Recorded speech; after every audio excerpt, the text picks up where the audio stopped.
Wegtjongfleuzen, hier gaat hierbij.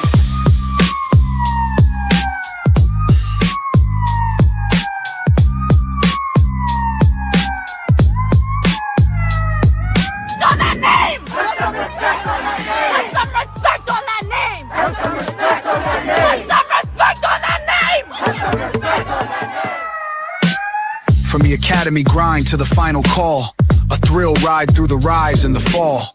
This ain't your 6 o'clock news, this ain't a fantasy. This is the side of the badge the media don't want you to see.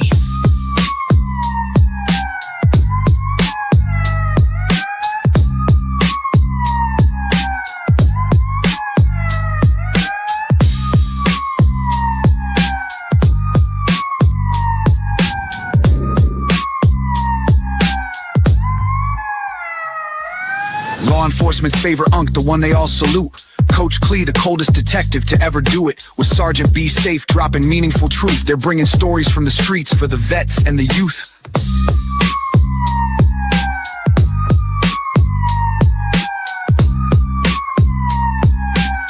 You're locked into the Podumentary Black and Blue. Real talk, real stories, the untold side, Black and Blue. What you thought you knew, get ready to see it through. Coach Clee.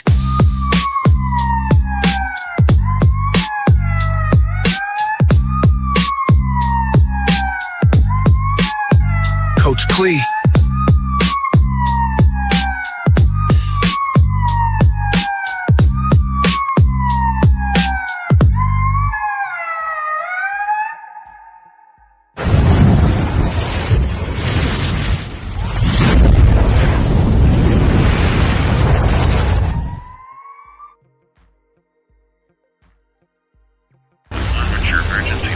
Black and Blue. The Podumentary discusses physical fitness, recruitment,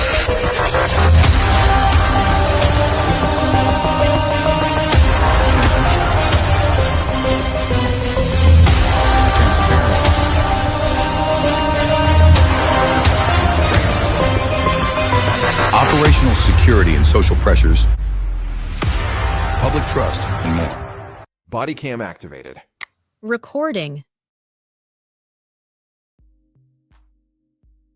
Here on stage, let me maximize this screen. There we go. Ladies and gentlemen, boys and girls, welcome back. It's good to see you all. I hope you guys missed me because I missed you. I know it's been a while. It's been since April, I believe it was. We didn't have one in May. We didn't have one in June. I understand, and I apologize for that. I got a dynamic show set up for you guys today. We're going to learn a lot. We're going to have a lot of fun. We got new episodes of Sergeant B Safe. We got new talking points. It's going to be a great show. So make sure you tag, like, share, subscribe. Make sure you check out the website, of course, for more updates. I'm working on one of my latest books and all that. I think there's a free PDF from an event that I did a couple months ago.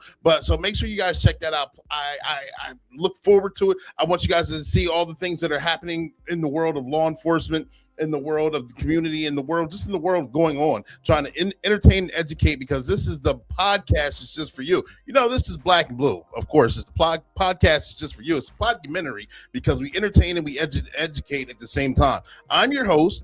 I'm Coach Clee. I'm your motivational speaker, your empowerment coach, your author, and your favorite baker's favorite baker. If you haven't already seen the videos, I know there's some music videos up on this channel, on the YouTube channel, because we're streaming on 5 different platforms right now. But there's some music videos, some new character. Xavier Rhodes has a couple movies on there, some more explainers. It's a lot of fun. This channel is a variety channel. This is a variety show. We're going to learn a lot. We're going to enjoy each other ourselves. We're going to enjoy the show. We're going to ask questions and engage. It's going to be great.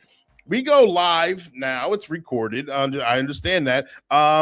Try to go monthly. I know I'm fell behind, but don't fault me for it. I got a dynamic show set up for you. I interviewed a lot of good people coming up, and I know they've been waiting to see this, so I'm happy to finally put this out here. I got to go to a couple trainings where I got to meet new people, network, and I got to see some guests that have already been on the show, but I never met them face to face until recently, like about a month or two ago, and it's great. They're great people, got good things going on. I'm going to explain all that momentarily because we got a show to do, all right? We do have this show. This is Unmasking the Truths and Safety and Justice, okay? We're going to talk about, for one, you guys seen the intro. I hope you guys like the intro. The variety show. We've got the explainer talking about the latest trends in frauds, things to do, things to look out for, and how to protect yourself, because frauding is everywhere, from banking to retirement to scams, retirement scams, loans, anything you can think of. There's some sort of fraud set up with it. All right. We're going to talk about some of the current trends. We're going to talk about some success stories. We're going to talk about how individual investigators got into their positions with bank fraud, banking. Along with that, we're also going to talk about child welfare and the mental health of that, and kind of talk about agencies that help out with that, agencies that do forensic interviews, things like that. And it's all going to tie together. Trust me, it's all going to tie together. Sergeant Be Safe has a brand new cartoon for online safety for adults and kids. A little bit of entertainment value, got a little bit of action going on there. Then, we got to get Chief Lacey in here to drop his knowledge as well. Then we're going to talk about safety lessons. We're going to talk about accountability. We're going to talk about traffic stops, things we need to do and not, consequences on growing up without accountability and not knowing the things that you can and cannot do, and the price you pay for the things you believe that you've gotten away with as a juvenile that come back to haunt you as an adult. We're going to talk about mental health and wellness. We're going to talk about law enforcement careers, of course, staying in shape. And we're going to have a special donation, Own Your Own Way. They still have their same mission going forward. And I'm going to highlight it with, I'm going to wrap it up with some of the trainings that I went to, the Keystone Conference being one of them, B-Sides being another one of them, and also Wellness Beyond the Badge, of course, where I got to physically meet Ernie Stevens and Chad Bruckner, where I got to meet them face to face. They've both been on the show at least more than once. I know Chad's also was the original voice of SWAT Officer Clay Moore in the old Sergeant Be Safe cartoons. So you might recognize his voice, you might recognize him, but he's been on the show. Both of them have tremendous things going on. So we'll talk about that. We'll wrap it up with that. But we're going to keep this train going. Got a lot of information, got a lot of videos. We're going to have fun doing it. Make sure you tag, like, share, subscribe. Keep it going. If you have questions or comments, check them. Make sure you put them in the comment section. They will get answered. They will be reflected. So you're not going to be ignored. All right. We're going to keep the ball moving forward, because one thing, this is one of my favorite videos. It's a short video, but it explains. I remember when I was married and I worked in my first law enforcement job years ago. This is back with Nokia cell phones, and they used to fit in your lapel pocket. One thing I learned now, why I keep my phone always on silent. Back then, you had to actually physically go in and put it on silent or mute it. But I remember I was in the backyard. I was sneaking up on someone who had warrants. I was tiptoeing up to him. Then all of a sudden, do, and the person heard it. They saw me. They took off running. The fight was on. It ended up capturing them, getting them. It was a peaceful resolution. Other than that, but the element of surprise was gone. Or sometimes those who are not in law enforcement don't really understand what we go through at a moment's notice. We can have total boredom for hours on end. Then all of a sudden that call hits, and we have to shift in gear. And sometimes the phone calls go ignored, the text messages go ignored for a good reason. And here's a good explainer. All right, this is a small, brief video, but here we go. You want to know why he's not texting you back right now? Whoa, had to switch up on the flow, gotta keep them on their toes. I move quick, I make the most, why they copy what I wrote. Follow everything I post, never trip about a clone, cause they know what's a sheep to a goat. Yeah. Welcome to the main event. Applying pressure, but I promise they ain't make it then. In their head.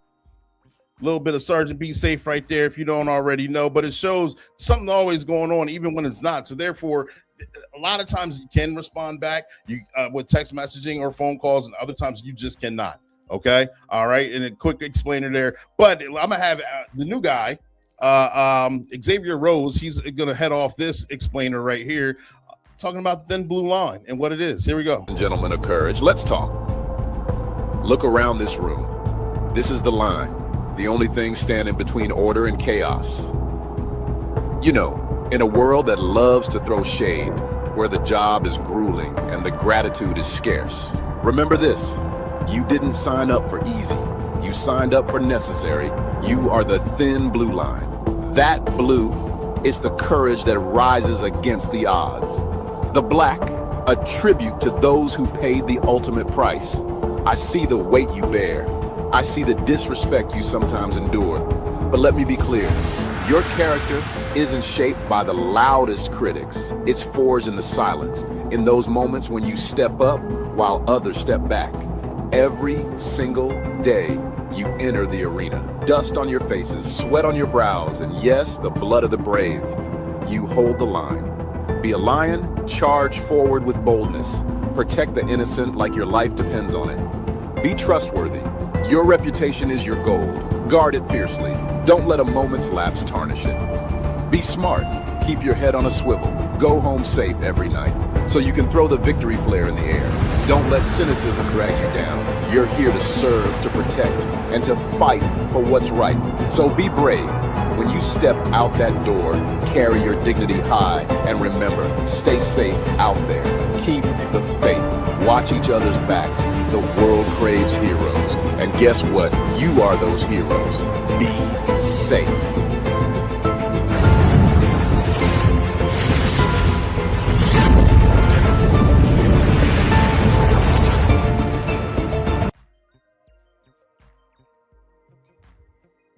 Get me on the screen here. Get that minimized. All right. Yep. A little motivational video, a little motivational speech right there. I got the next one queued up. I honestly don't remember what it is, so we're gonna be surprised together. Then we're gonna get mainly we're gonna kick off the show, but I forget what this one is. Don't fault me. I know I'm a little rusty. Black and blue. The Podumentary we discuss physical fitness, recruitment,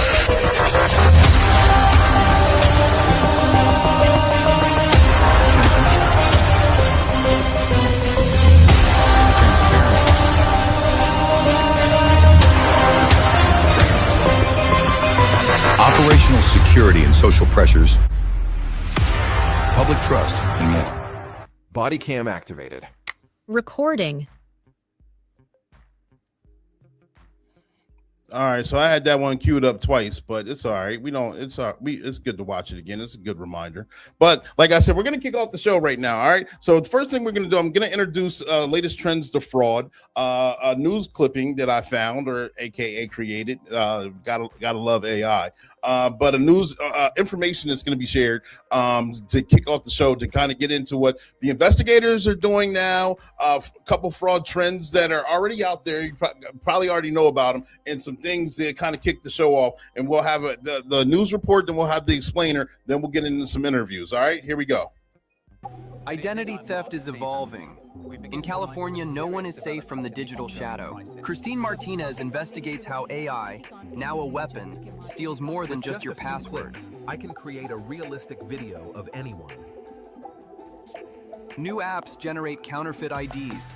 They bypass even the strictest security checks instantly. Anyone, our traditional verification methods are no longer enough. Stay vigilant and always verify the person on the other side of the screen. And we're going to talk about ways to do that. We're going to talk about some of the latest trends. Here's an explainer right here. We're going to let this guy talk about it. Here we go. Hey, everyone. I'm Alex Bradford. Welcome back to Tech Talk today, where we dive into the digital world and uncover the secrets that keep you safe online. Today, we're tackling a really important topic: the rising security threats from deepfakes.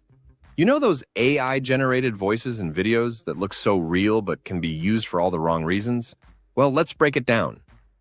Recent studies show that a shocking 1 in every 100 calls made to contact centers might be synthetic. That's right. Hackers are now using advanced AI to mimic voices and deceive businesses and individuals alike. For credit unions and other organizations, detecting these deepfakes is now more critical than ever.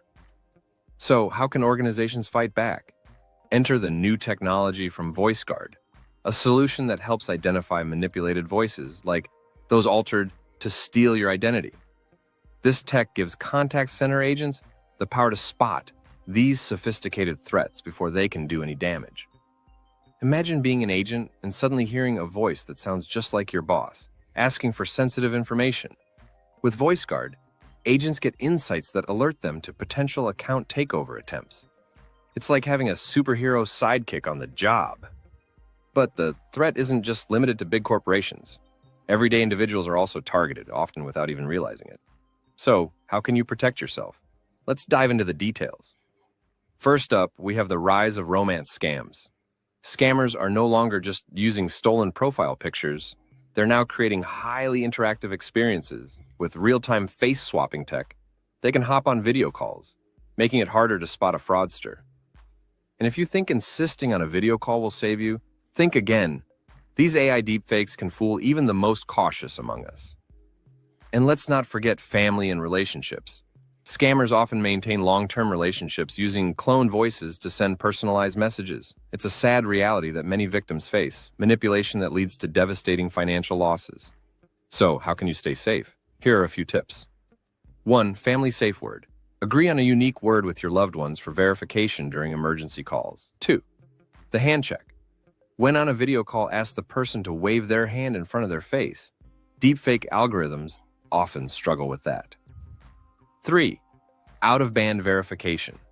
If you receive a financial request through messaging, don't respond directly. Call back using a trusted number. Remember, the digital landscape is evolving, and so are the tactics of fraudsters. Stay informed, stay alert, and keep your personal data secure. If you found this video helpful, don't forget to like, subscribe, and hit that notification bell for more tech insights. Until next time, stay safe out there.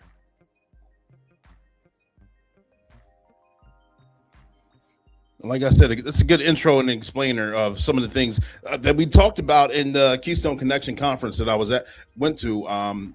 We learned, I know it's kind of evolved since then. AI is growing tremendously, and some of those techniques help. Some of those may have already be outdated by the time I learned it I went in May, and now we're already in July. So therefore, you got to stay on top of it. And I'm going to continue to be bringing information like this forward as best I can, the state, so we can stay educated and stay ahead of it, because it's a billion-dollar industry that's going in the opposite direction of justice and law enforcement, and the bad guys are out there getting it, as opposed to the good people here, like us, trying to do the right thing, are the ones getting scammed out of our hard-earned money. It's just not right. So we're going to talk more about it. It's all going to come together, like I said, but we're going to jump into the first interview here. The first interview, I met her at Keystone Connections last year. We actually got a chance to sit and network and talk this year.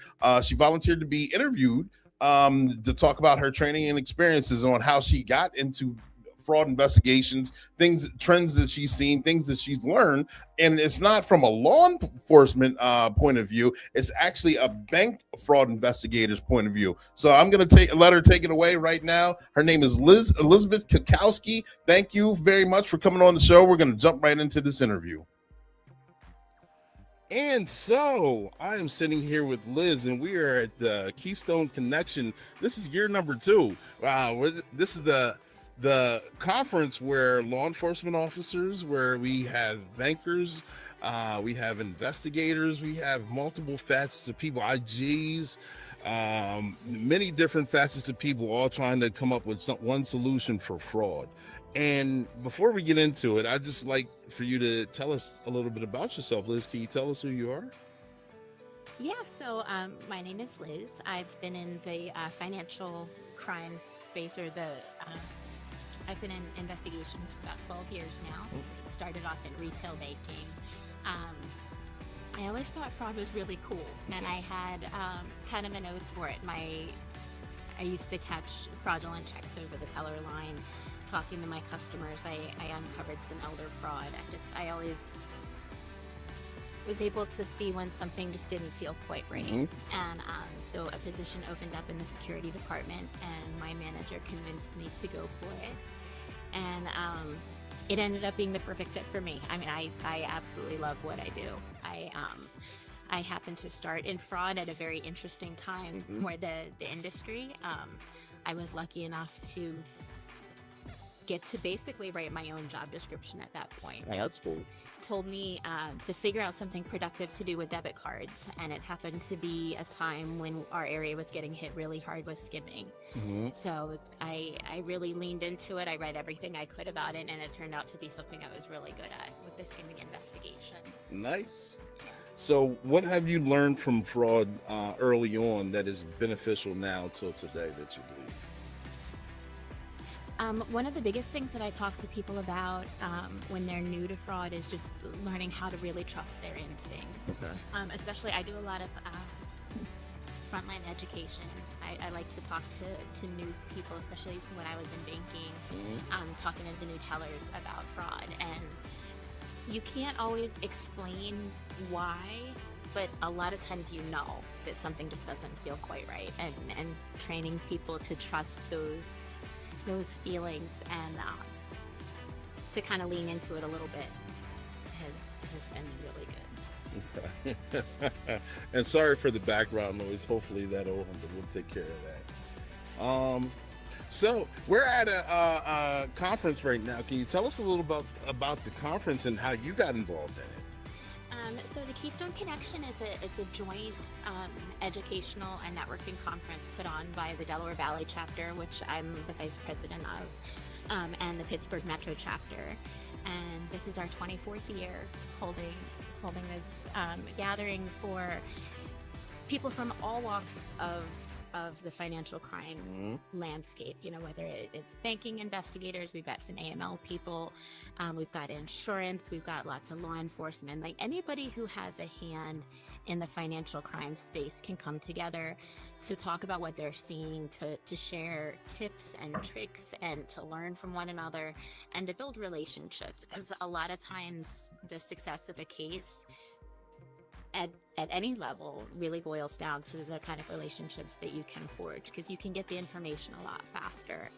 And something that somebody's seeing on one side of the state, it might be the same group that's working on the other side of the state. So coming together, sharing information, building those larger cases can really make an impact on the community. Yeah. So for 24 years this has been going on. How many years have you participated in it? This is, I believe, my 10th year. I've been on the board of my chapter for 6 years, I believe. So I've been kind of behind the scenes at that point, but I did come as an attendee for several years before, and I always learn something every single time I'm here. And so you've been coming for 10 years now and on the board for 6. So you see the dynamics, the importance of the dynamics of the speakers that come and the industry that we're in. What kind of speakers, what are some of the speakers that you've met that have been so memorable that you believe are game changers? And Jay Davina, who works with us on that, he used to be one of our board members, but now we still hold on to him. The very first year I came to Keystone, he gave a speech on Reg E, and I was still relatively new to fraud at that point, and that talk meant so much to me. It really broke down a lot of the details that I hadn't understood previously, and he became a really trusted resource at that point. Jay's talked about a lot of different things. We've tapped him for a lot of different topics over the years, but I remember that, like my very first session. So Jay is definitely a game changer. And for someone who's never heard of Keystone Connection or even know what it's about, and they want to come or be a part of it or learn something, what kind of advice would you give them? would say just come. Come and you can get as much of it out of it as you want. You know, some people are more shy. They have a hard time with the networking aspect. So it's perfectly okay to just come and listen and come and pay attention to the conversations that are happening around you. The topics that the speakers are talking about, obviously, you know, you can learn a whole lot, even if you're not really comfortable in a networking type situation. But if you try to talk to one or two people, you know, it's a really great group of people. So, you know, I would encourage anybody at any comfort level or tenure in the field. You know, there's really something for everybody here. Gotcha. And so, being an investigator with a bank, I'm pretty sure you have some really cool stories. Is there anything that you can share with us, some of your success stories or some incidents that happened that you were like, I really love doing this job because I got to do this, and this? I mean, of course, I'm not asking for details or names or anything like that, but can you share any of your highlights of your career with us? So I talked about trusting your gut. When I came back from maternity leave, when I had my youngest son, it was my very first week back. I didn't have anything really to do yet. I was just trying to catch up on what I had missed. And I was looking through card alerts at the time. And I saw an alert for a card that had, by the time I saw it, it had already been cleared as not fraud. The customer had called in, said the activity was legitimate. They'd unblocked the card and moved on. But it just didn't sit right with me. Like it just didn't feel right looking at the activity that were transactions. I had that gut feeling, so I pulled up the account, and the card holder or the account holder happened to live near a family member of mine. And so it kind of became personal at that point, and I really I dug in a little bit more just to try to understand what had happened. And I just kept digging, and it kept getting stranger and weirder, and the circle kept getting larger, and it ended up being one of my favorite investigations, because it turned out that there was a whole lot of fraud going on. And I don't know how long it would have gone on before anybody caught on if I hadn't intervened. Yeah. There you go. Myself. So you were the hero of that one, huh? It was a fun case. And so working in this industry for years, you've seen a lot of things change. What are some things that what are some new things that you see are developing that you either have to embrace or you see coming down the pipeline and have to learn? Because these fraudsters, these bad guys, they're evolving and they're only getting worse. And no matter how long or how hard we fight, it just seems like it's something that we have to stay on top of. What kinds of things are you doing to stay on top of the game? I mean, coming to things like this is a great start to keep as current with the trends as you can. Paying attention to podcasts and information that they put out in different networking groups and educational groups. I mean, we heard it a lot today. You know, AI has so many different implications coming down the pipeline, and the barriers to entry for us, you know, either on the banking side or law enforcement, you know, we have to be careful about the things that we try, whereas the bad guys don't have to. They don't need proof of concept. They don't need to prove it to a board that something is a good endeavor. They can just try something. So they're evolving a whole lot faster than the good guys can contribute to keep up. So I would say that's probably the biggest thing to pay attention to right now. And we've heard a lot of speakers talk about the importance of knowing AI and how AI is coming in. Like they kicked in the door like it was a search warrant, and they're looking for the hidden treasure. And so I'm laughing, but it's not funny because it is very serious. That AI has changed the game for elder abuse. It's changed the game for bank fraud, bad checks. It's changed the game for child abuse. It's changed the game for bank fraud, bad checks. It's changed the game for child abuse. Anything you can think of that you had an idea of a normal scammer from back in the day, and then you had an idea of a normal crime, at least from where I'm coming from. And now it's kind of like it's meshed. and the scale of it, it's just absolutely exploded. They showed the number, it was 8 something, maybe 3 something $billion industry of criminal activity. That's a shame. I know you didn't ask the question, but given the spirit of why we're here, I just want to point out a lot of law enforcement seem to not understand the financial aspects as much, which is part of why we get people to come to these conventions. And the thing is, people think that it's just white collar crime, it's just stealing a little bit of money, but you know, these types of crimes fund violent crimes, and they fund a lot of really bad stuff.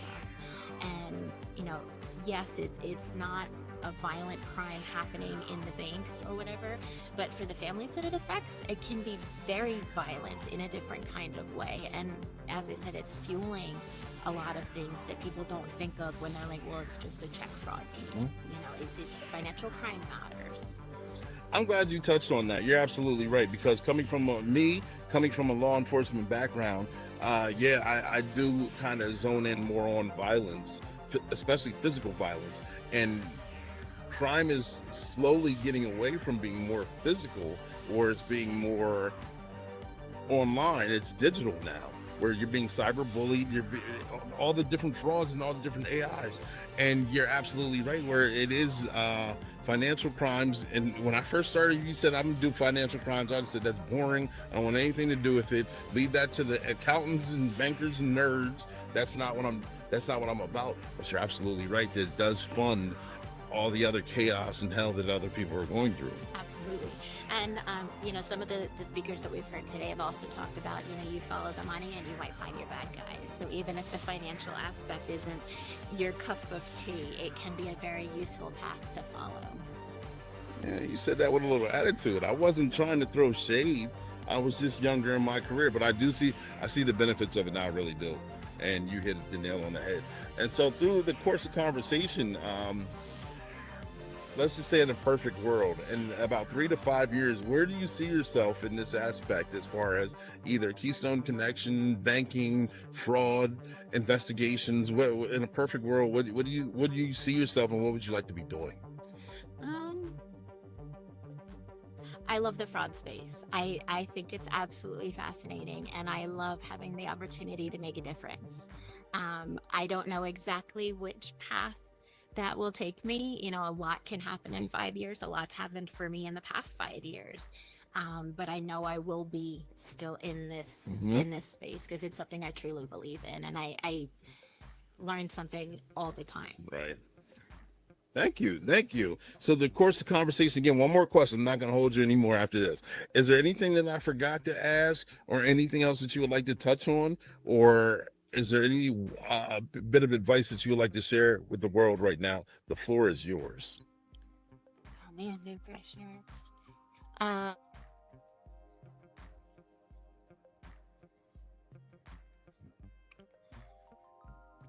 So the video cut right there. So that was a brief pause. We're going to finish up. It's just one more question. I'll let Liz wrap up right here momentarily. But I mean, it's a great interview. It's a good intro and aspect on the other sides of banking, the other sides of fraud investigations, where things are going, how individuals are getting into certain roles and perspectives. But I'm not going to interrupt any further. I'm going to let Liz finish up the interview. I would tell them to trust themselves and to be curious. The world is an endlessly fascinating place, and you can learn an awful lot about an awful lot by following the money, and trusting yourself when something doesn't feel right. Perfect. That was a wonderful answer. Thank you for donating your time and sharing your experiences. I appreciate everything. Thank you very much. Good interview. Thanks, Liz, for coming on the show. I appreciate it. I told you do a great job. I hope you enjoyed the interview. And those watching, clearing off some of the screen here on the dashboard. Those watching, I hope you learned something right there, okay? Because we're going to keep moving on. We're going to transition. Also, at the same conference, the same Keystone conference, I got to meet another guy who works for Bank of America. and he does a different style of fraud investigations, and he give his perspective, what got him into it, things to look out for, position that he holds. We got to talk a lot actually during the actual conference itself, and it's nice seeing it from a different point of view. Again, I'm trying to give different perspectives, different viewpoints when we're all trying to fight the same battle. So stand by. And I know it'll be, I got to get everything queued up. So bear with me here. We'll get it going. All right. Got the videos queued up. We're back. Yeah, we got the videos queued up. Okay. This conference was done at a golf course. I was able to get a lot of the background noise edited out. I did make mention of that.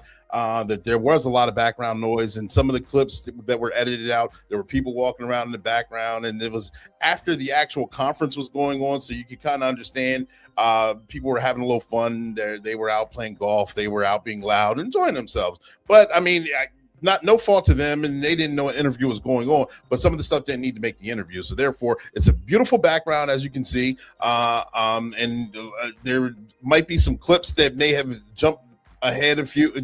I'll notice them. You guys probably won't even notice them. But again, we got Bob Spector, coming on here again from Bank of America, explaining to us his training and experience being a fraud investigator through his agency. And here we go. Perfect. Ladies and gentlemen, boys and girls, welcome to another episode. We're sitting here with my guy, Robert. We just met here at this conference right here. Robert, can you tell us a little bit about yourself, please? Absolutely. Again, a pleasure to be here and speaking with you. My name is Robert Spector. I go by Bob. I work for Bank of America in Delaware, which is the operations area. I work in client protection, which entails fraud detection. And this is why I'm also here at the Keystone Connections Financial Crimes Conference. Gotcha. Sponsored by IASCI. Gotcha. And is this your first time coming to this conference? I've been to other conferences that are sponsored by IASCI, but this is the first Keystone connection that entails more than one chapter. Gotcha. And while sitting through, are you enjoying yourself through this conference itself? Absolutely, yes. Initially, I came here with the hopes and prospects of networking with other like-minded individuals, both in the law enforcement and the financial services community, to kind of rub elbows and get information on what we do and how to protect our company's assets, how to protect our customers that we deal with every day, and the bonus is meeting fantastic people like you and other people I've met so far at the conference, and I feel honored and blessed so far. Wonderful. Thank you. It's been a pleasure to meet you as well and sit and we got to rub elbows and during our off script, there was a thunderstorm yesterday where we were all going to sit outside and lightning struck. It looked like it blew up in my face, honestly. And then we all had to come inside, and that's how we officially met, where you said you can have a seat right here, the booth that you had, and we talked pretty much the entire night since then. Yeah, it turns out that we have things in common. We both like cigars and fishing, and if it's okay, I can say that you're a Freemason, as well as me. I hold that near and dear to my heart. Freemasonry makes good men better. Absolutely, you're not lying about that. Yes, and there you go. See, it's a small world, ladies and gentlemen, and that's why I love coming to these things, because you never know who you're going to meet and what experiences you're going to have. And so back to the Keystone Connection Conference itself, we had a bunch of tremendous speakers with a lot of wonderful information. Let me ask you, before you decided to start coming to conferences like this one or any one similar to it, what got you into the world of fraud itself? Just a long time ago, I worked in the industry of loss prevention and protection.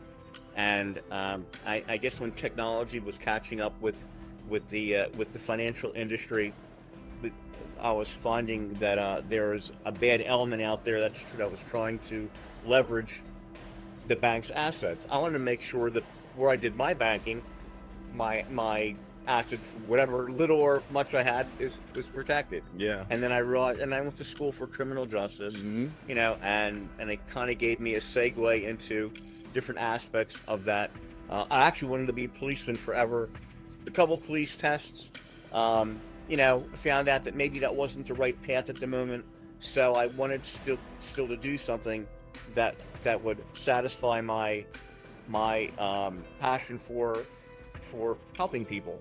And this is why I chose this path. Gotcha. I mean, the gift of service is something else. And the Bible says good things about it, and I don't want to quote the Bible because I'll probably misquote it, so I probably shouldn't have brought it up. But being of service to someone else is honorable, that in itself, because you're actually helping those. You learn how to network, you learn how to figure out pieces of the puzzle to not only help yourself, but to help others who haven't learned that.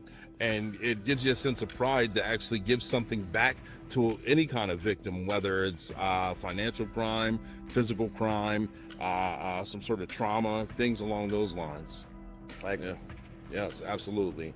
And so therefore, being here at the Keystone Conference, I don't want to ask that question. That's I don't want to throw anybody out there like that. What have you learned that kind of was near and dear to you throughout? That everyone here is trying to have that common goal, and to gain more knowledge about their profession and their craft, to give information that they feel their peers would be useful to them, that sort of thing.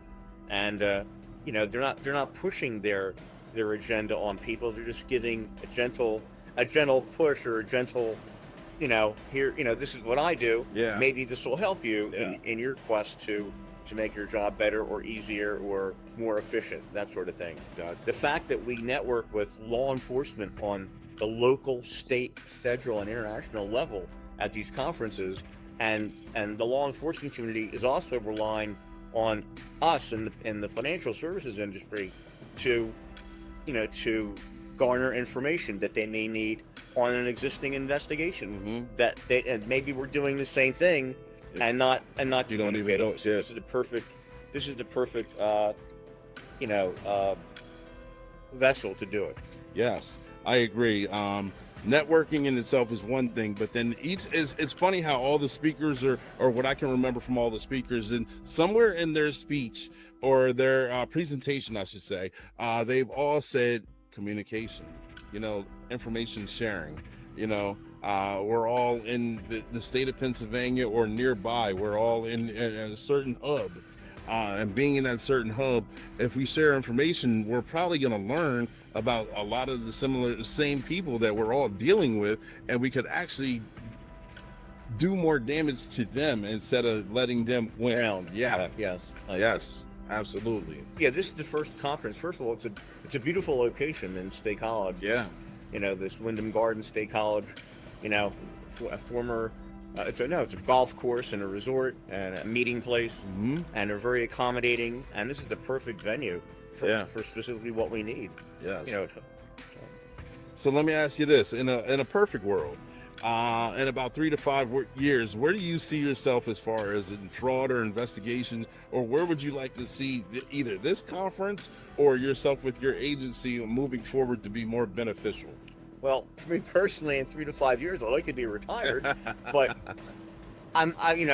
because I'm passionate about what I do, I want to continue working until it's no longer feasible. That sort of thing. I want to provide for my family. I want to give them the best life. They're very supportive as to what I do.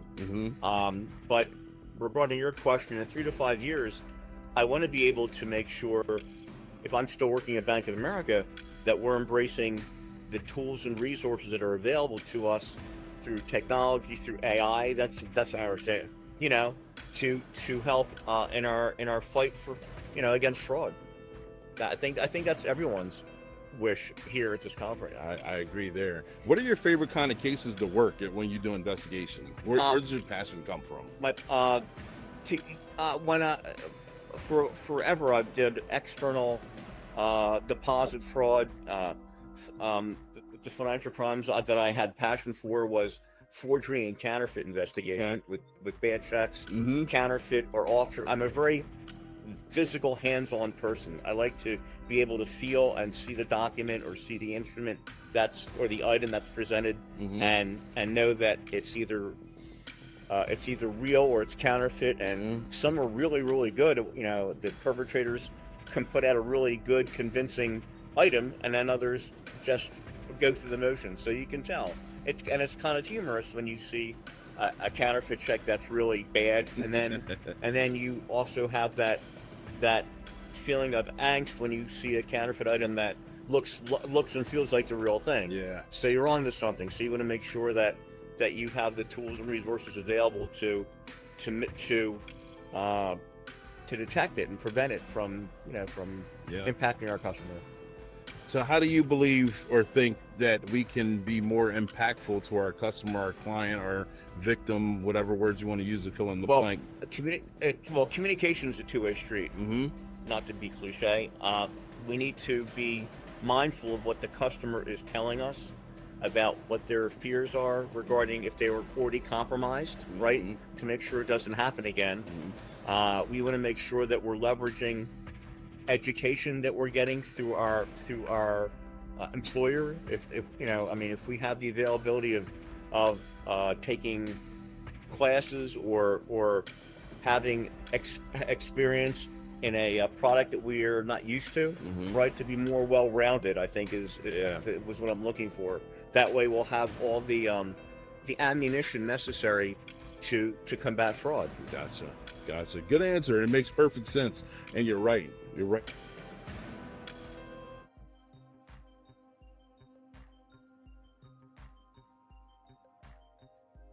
So therefore, you've given tremendous answers. Let me ask you this: we've been talking about AI all day, and it seems like that we're behind the power curve when we're supposed to be bringing justice to our customers, our victims, fill in the blank what they may be for each agency. How do you think we can catch up, fast forward, or do a better job now that AI is taken over, and different fraud crimes, abuse crimes, elder abuse, child abuse, domestics are now starting to fuse into be more AI. Digital? Yes. Right. So the answer to the question is we need to be able to shift our focus to be more AI proficient, right? Because some of the perpetrators, some of the bad guys out there, they're already leaps and bounds ahead of smart. They're smart and they're conscientious. Okay. Especially, you're talking specifically about CSAN and those types of crimes.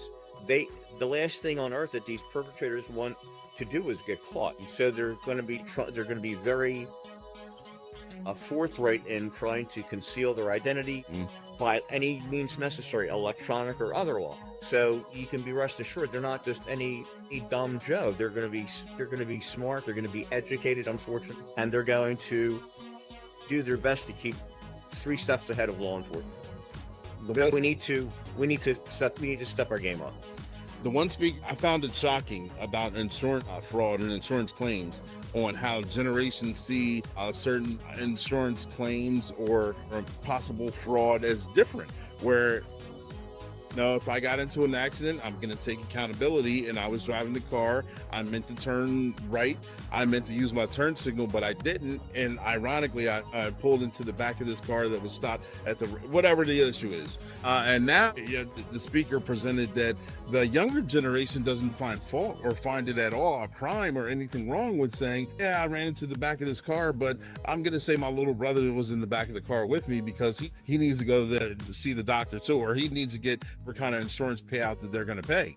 And that's very frightening, because now we're just living in a fraudulent world, right, all the way around, and it's considered the norm. So if everything's fraudulent, that means nothing is true, in my opinion. What are your thoughts on? People will become a little complacent regarding maybe to be a little more vigilant with protecting themselves. Specifically the insurance fraud activity. You hear the stories about people purposely rear-ending somebody and getting out of the car with and automatically laying blame, especially if the victim is an older person and they're going to scared to speak up, and they're going to just have the person take their but so again, it goes back to education. It goes back to being well informed. You know, I'm over 50. I'm over 60. So I'm a member of A. Okay, and they have work and classes and online forums to keep our senior citizens protected and informed. You know, you don't have to be a rocket science to go on a computer to get their content. It's very easy and user friendly. So why can't, you know, or the Attorney General does a senior citizen that does. So I think every state should have sort of a veiled education process. So, you know, we're not going to be there we want to be there 24/7, either in the financial industry or law enforcement, to protect victims from financial crime. But when we're not here, either on the financial services side or law enforcement side, we need to give our customers or our lay people the same information to keep themselves protected. Yeah. Good answer. Thank you. Very thorough. We're at the reserve. There's a lot of going on, but we're having a good interview. I'm just going to ask one more question right here. As far as we had a great conversation, and I may have forgotten to ask a question, or I may have jogged your memory on something that you wanted to say. Is there anything else that you would like to share with us right now? The floor is yours. No, I just want to say thank you for the opportunity to let me let me approach this and let you know thoughts and how I feel and what my passion is, and the opportunity that really a good opportunity to be at to rub elbows, to meet new people, nice people, and to get an education again too. Maybe there's some things that I can take away from meeting. You know, there's still another half of tomorrow. Yeah, more weekers. So I'm buckling up. I'm ready for that. There we go. Perfect. Thank you, Bob. I appreciate it, ladies and gentlemen, boys and girls. Thank you guys for tuning in. Stay tuned for the next segment of the show. I appreciate it.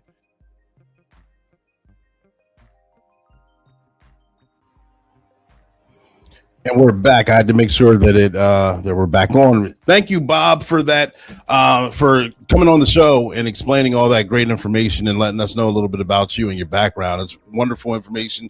I'm glad that we got to meet. I'm glad we got to connect. It was a wonderful time at the convention.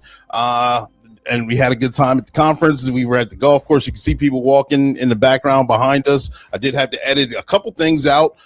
So therefore, the editing is what made it skip a little bit. So I apologize for that. However, we had edited some of the background noise out because there was a lot of background noise, but it's still good information. All right. And welcome back. I'm glad you guys are still here. We're going to be transitioning from fraud to actual, child wellness, child care, information on keeping the children safe. And it's all going to come together. The whole show is going to be one hodgepodge, but it all makes sense as it comes together, and you'll see.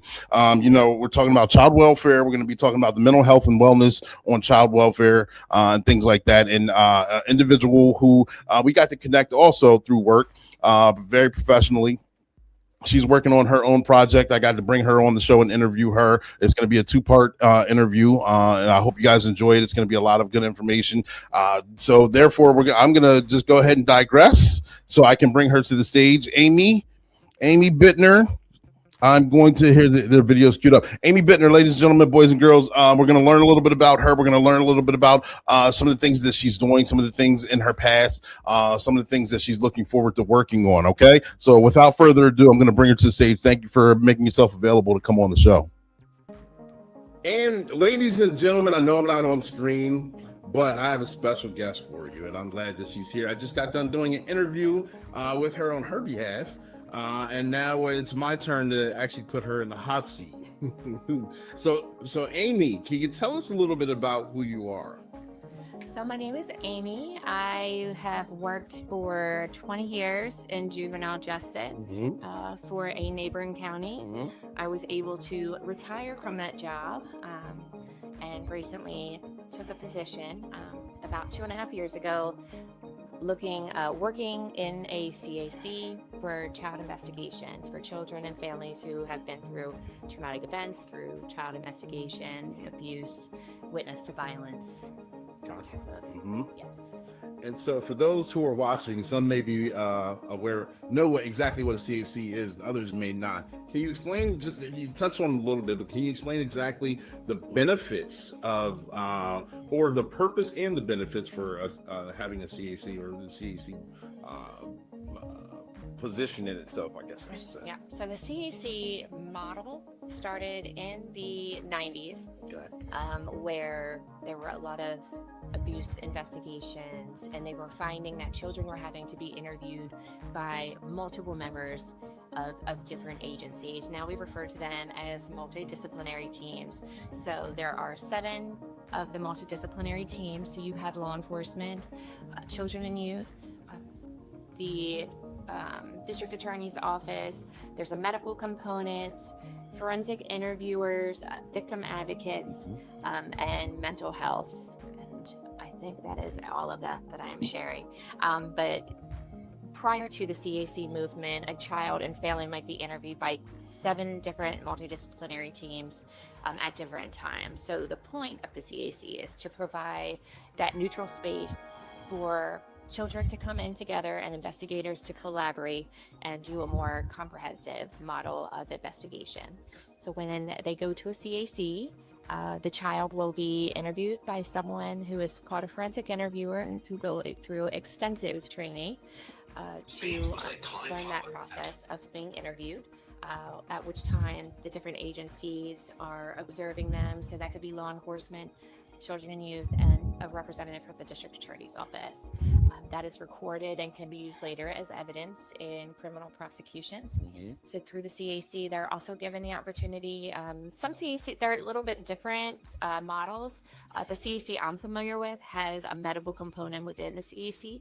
So there is a medical director and nurse practitioners who are able to do exams. We also have a SANE nurse who can collect evidence if needed. So they'll have their comprehensive medical. And the point is typically not evidence collection. Sometimes those allegations come out years after the fact. So it's mostly just to let children know, and let families know that your body is normal and healthy, and no one is going to know that this happened to you unless you share that information with somebody. Even in our most significant traumatic cases, there's usually not evidence of that happening. The body is very resilient. And then in our center, we're kind of a unicorn. We have a mental health component. So we have mental health service coordinators who are meeting with the family during the time the child is being interviewed, getting a biopsychosocial background. Medical is getting that medical background, and then able to provide resources to that family ongoing throughout the investigation. And we try to do a warm handoff with victim advocacy groups.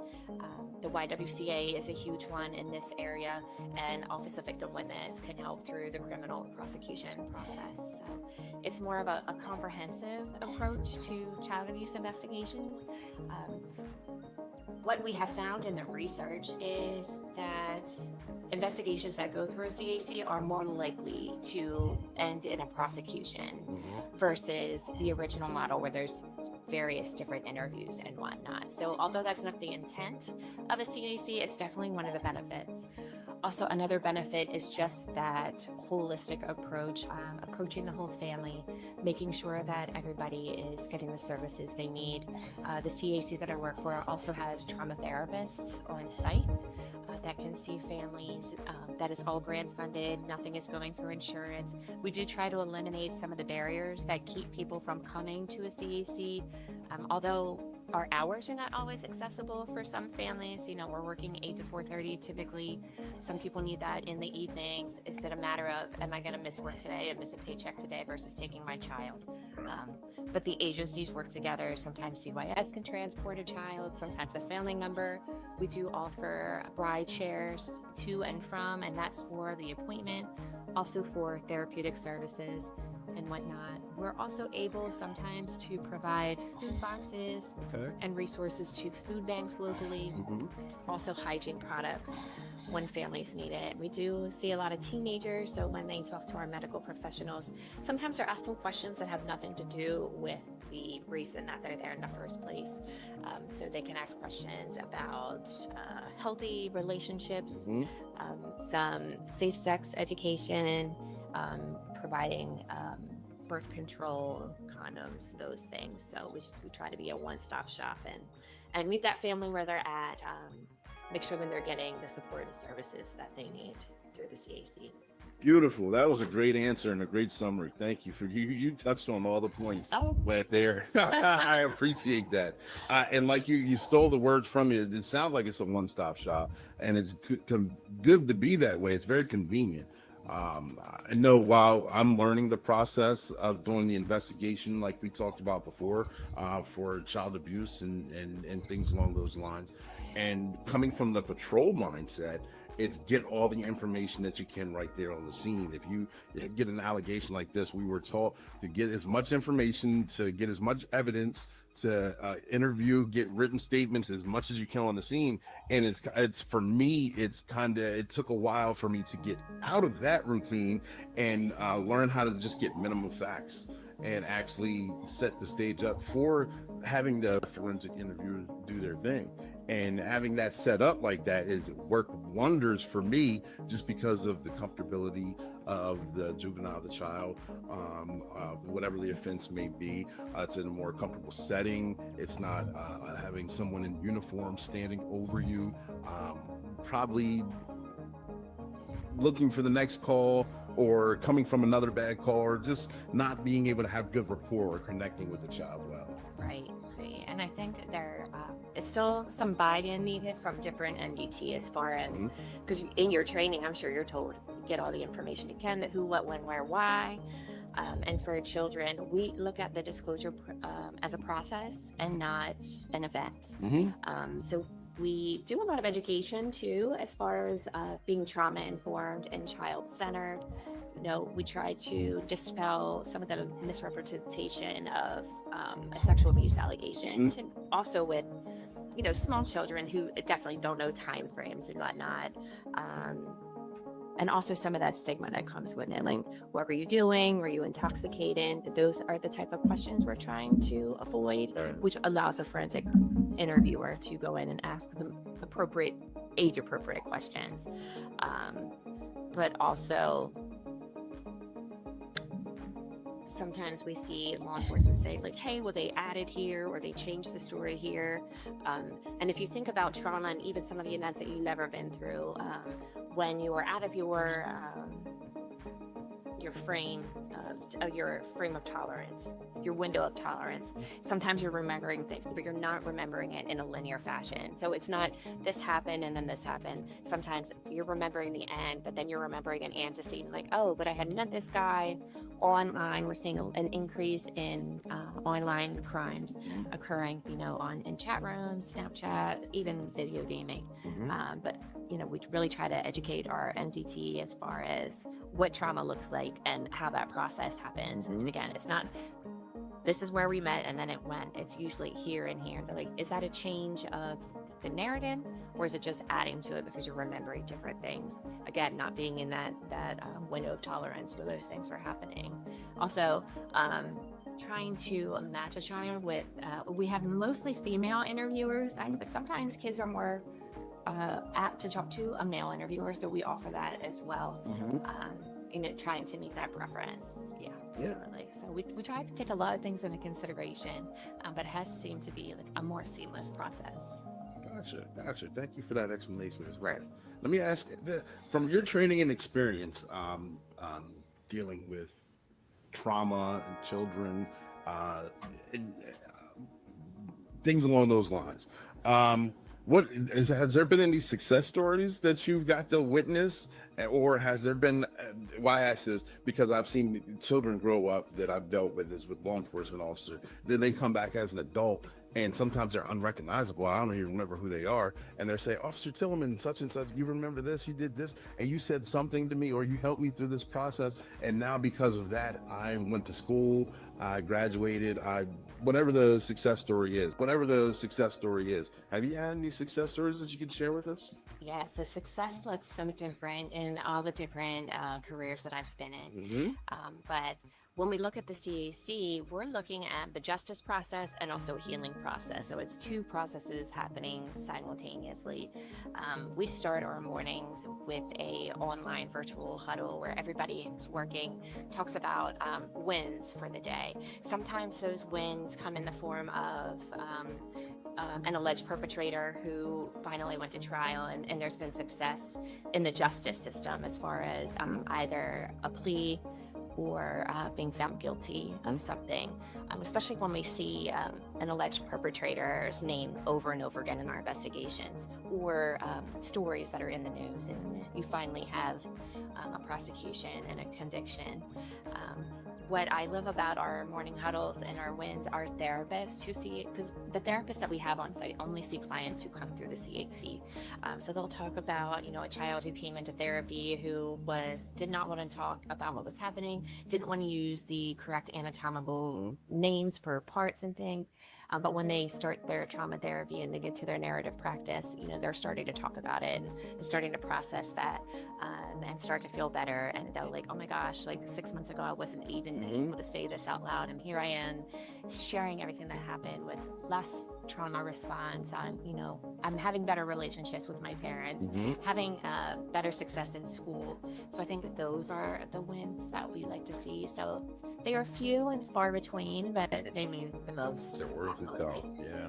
It's the small wins or the smaller victories are the ones that you kind of get the digs in the heart and make you feel like it's all worth it. Yeah. And for families too, like, sometimes when a family, a caregiver comes into the CAC, they're like, you're just another person within the system. Like I've told several people about this. Why should I trust you? And we come in, meeting them where they're at, giving them the resources, letting them know, like, we're here for you too. So we've had moms come in who are very hesitant to talk to us, get us information. And by the end of the CAC, they're feeling better, at least voicing that. And then their child is in therapy. They see the improvements in their child's behavior and communication. And they're thanking us, and I'm like, we were just here for that one day for you to come to the CAC. You have been doing the hard work. You were the supportive parents. So getting a lot of affirmation to parents who are sticking through it and doing that hard work and not taking it personal, but also knowing that somebody is listening to them and understanding how difficult that must be. Because we have parents come in with all kinds of guilt, like I didn't keep my child's name. So we talk about all the dynamics of abusers and the grooming process and all of the sneaky things that perpetrators do to get access to children. So educating parents too on like this is not your fault. These people are very good at what they're doing and getting away with it a lot of times. But seeing the family improving, and we don't do this job for a thank you, but when we do get that, it definitely means a lot. Thank you.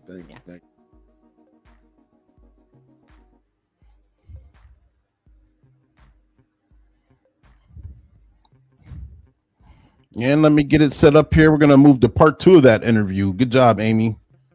And the reason I have to break it up like that, for those of you, did you see how the editing and the sound and the lips don't match up all the time? So you got to break it up so it kind of flows better. So we'll go to part 2, and we'll get it queued up right now. Here we go. The last segment, you talked about some of the successes and some of the wins that you've seen dealing with families and juveniles and things like that. Are there some other traumatic stories where it was just so bad that I shouldn't word it that way? I'm sorry. Has there been something that you've seen that just sticks out in your mind that has been so traumatic for yourself, and how did you have to deal with it as well? Yeah, I think the cases where the children are really young, and then we can see kids which child as young as 2. Some 2-year-olds are very articulate, but 3 and 4 is usually that sweet spot as far as the youngest. But when like a 3 and 4-year-old doesn't know the context of sexual abuse. So when they're saying specific things that they're doing, and again, I'm not doing the forensic interview. Our forensic interviewers are amazing as far as hearing those details. And I'm sure that is a process in itself, because I don't necessarily hear all of the details. I've only ever watched one forensic interviewer in my training, but having to sit in on that. But those little ones who don't have the context of what is happening to them, and you know something happened based on not having any of that context and what grown-ups are doing, and they're giving names and locations. But when that's not enough evidence for a prosecution, I think those are the hardest ones. Especially being a mother myself, and putting yourself, I find like the empathy part is always putting myself in somebody else's shoes, and feeling how devastating that can be, knowing that something's awful. And again, that's where we have to go into mental health mode and say, like, this doesn't have to define you or your child. There are things that you can do and things that we can do for you is to help the healing. Sure. I will say a success case that I've recently come across, and there was a case about 9 years ago. The girl was 3 or 4, not enough information for a prosecution, and it sounds like at the time the caregiver, there was a domestic violence situation, so the caregiver was very much dependent upon the alleged perpetrator at that time, so less than helpful throughout the investigation process.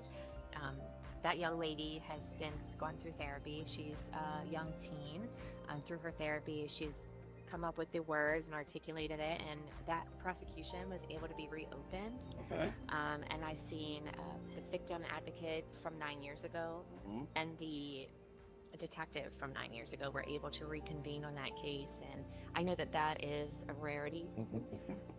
But I feel like that's the way it's supposed to go. Like, if you're not able to do it because of the age and a lack of evidence or a lack of ability to go to trial for whatever reason, if the caregiver isn't supportive, but being able to come back when the child is ready, that's amazing. Yeah. That's amazing. And I think one of the things that I struggle with is not necessarily with the district attorneys, but I know it's a struggle for attorneys. Like, this is not going to be enough for a prosecution. Do we want to put a child on the stand and be interviewed by a defense attorney who's going to tear this up, Eat him alive, and not get? Do we want to put a child through that? And that has to be, like, coming from the district attorney's perspective, that has to be a really difficult thing to deal with as well. It's difficult from a law enforcement perspective as well. Me being in, like I said, a novice with referrals, child abuse referrals or child lines and things like that.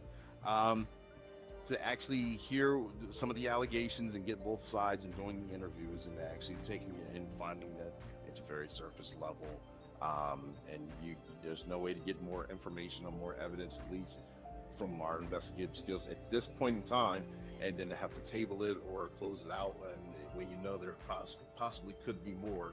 And you, as a law enforcement professional, you sit back and think, did I do enough? Did I ask the right questions? Did I go deep enough?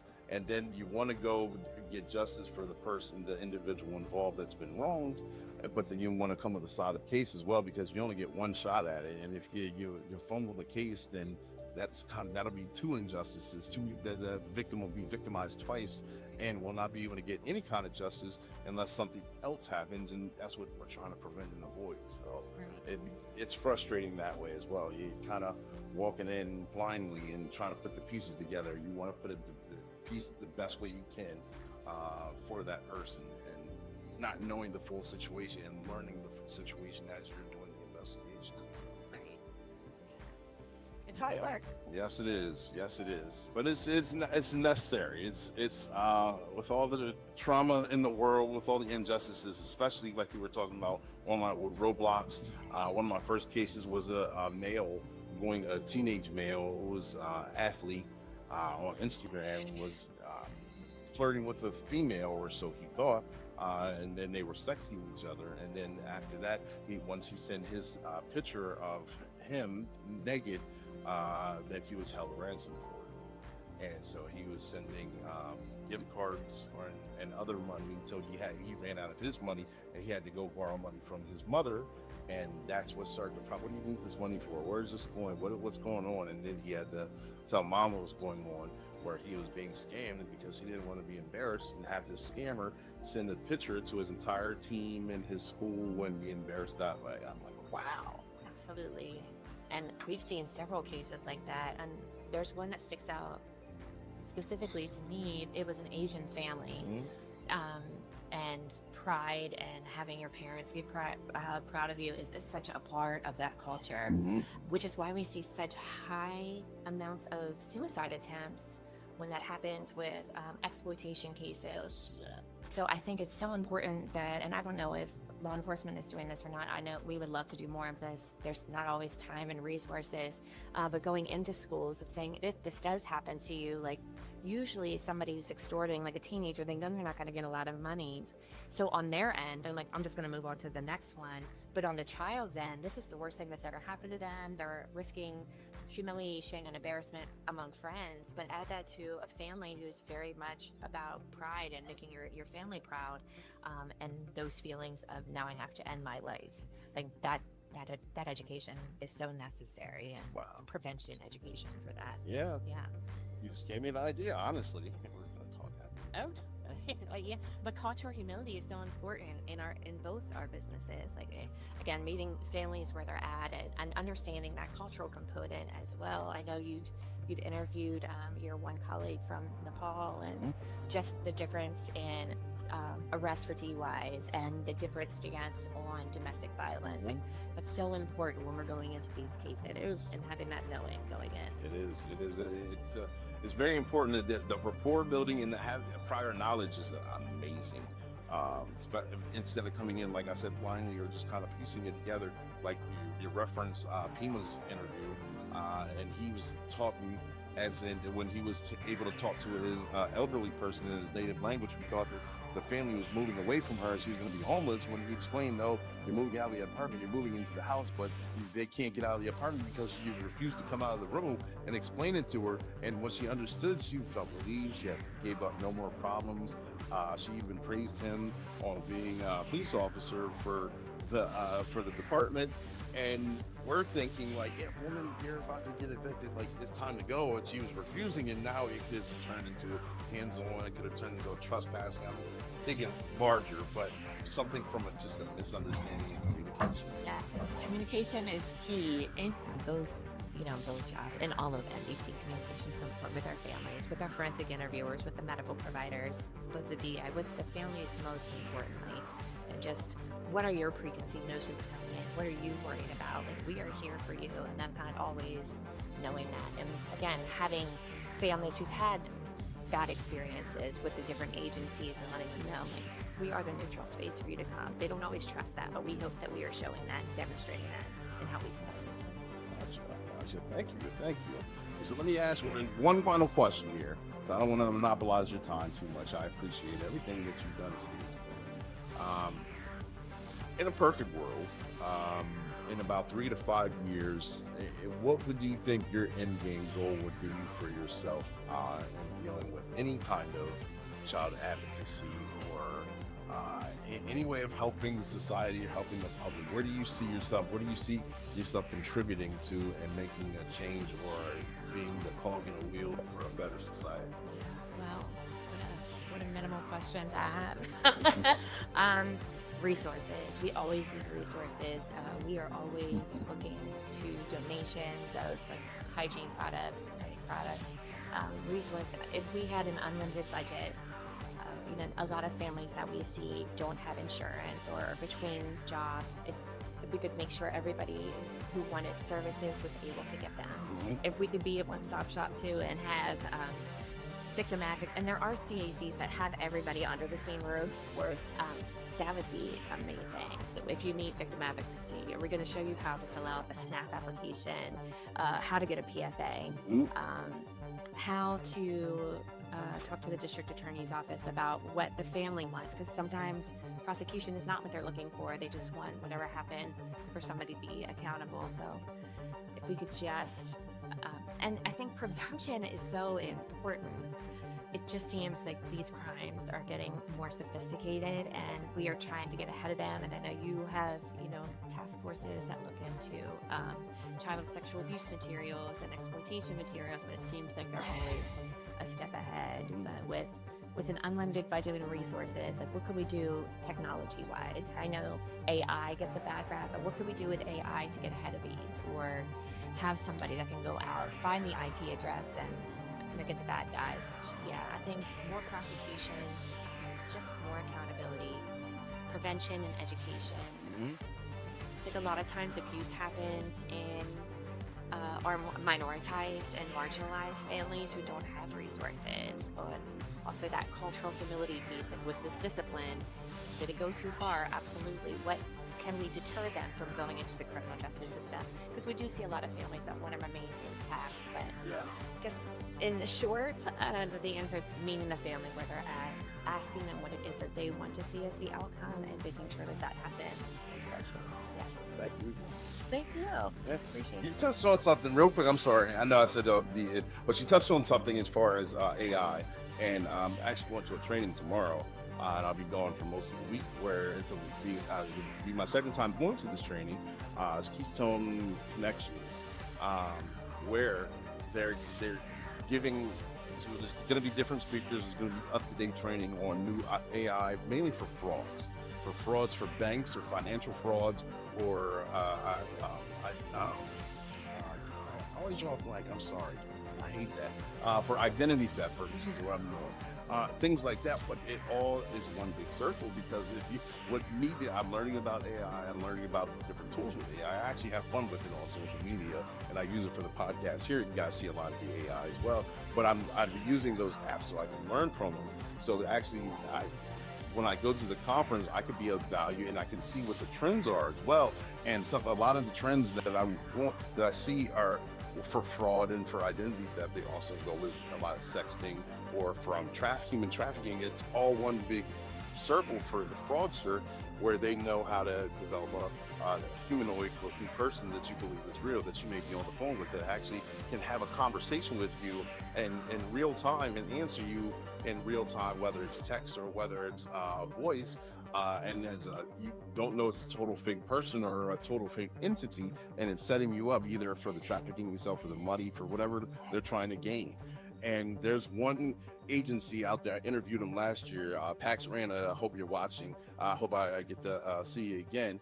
But their company, they're the good guys for AI, where they can actually, I know I'm overstepping my knowledge and bounds, but they can actually pinpoint the AI is, what the fraudster's doing, and I believe they're developing a database that collects this information. So therefore, once you have your fraudster and it's identified, then they can be put in that category, and their MO and things like that, break it down into categories, so that way you can track them. That way you can get the prosecution. That way, since we're so behind on the game, it's one small piece of the mountain that we're climbing that kind of leads us into the right direction.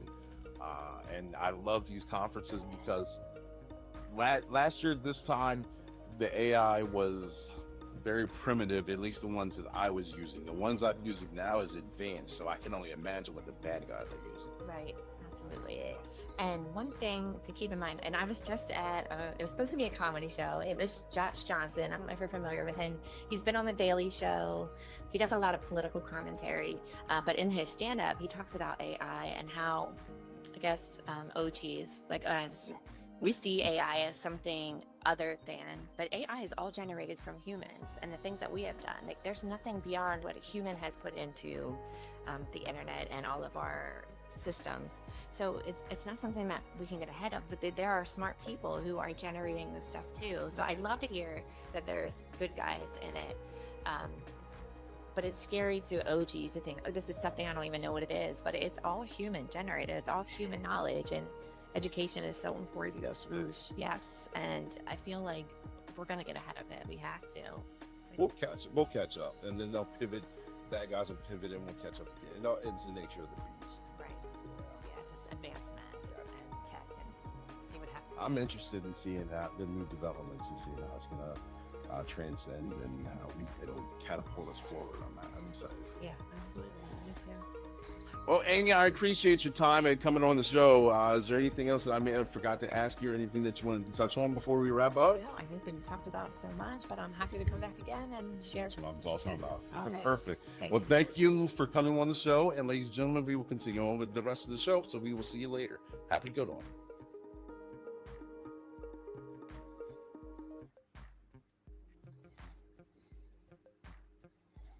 Back up, minimize the screen. Thank you, Amy Bitner, for coming on the show. That was a great interview. I know it's been in the works for a while. Thank you for your patience. I appreciate it.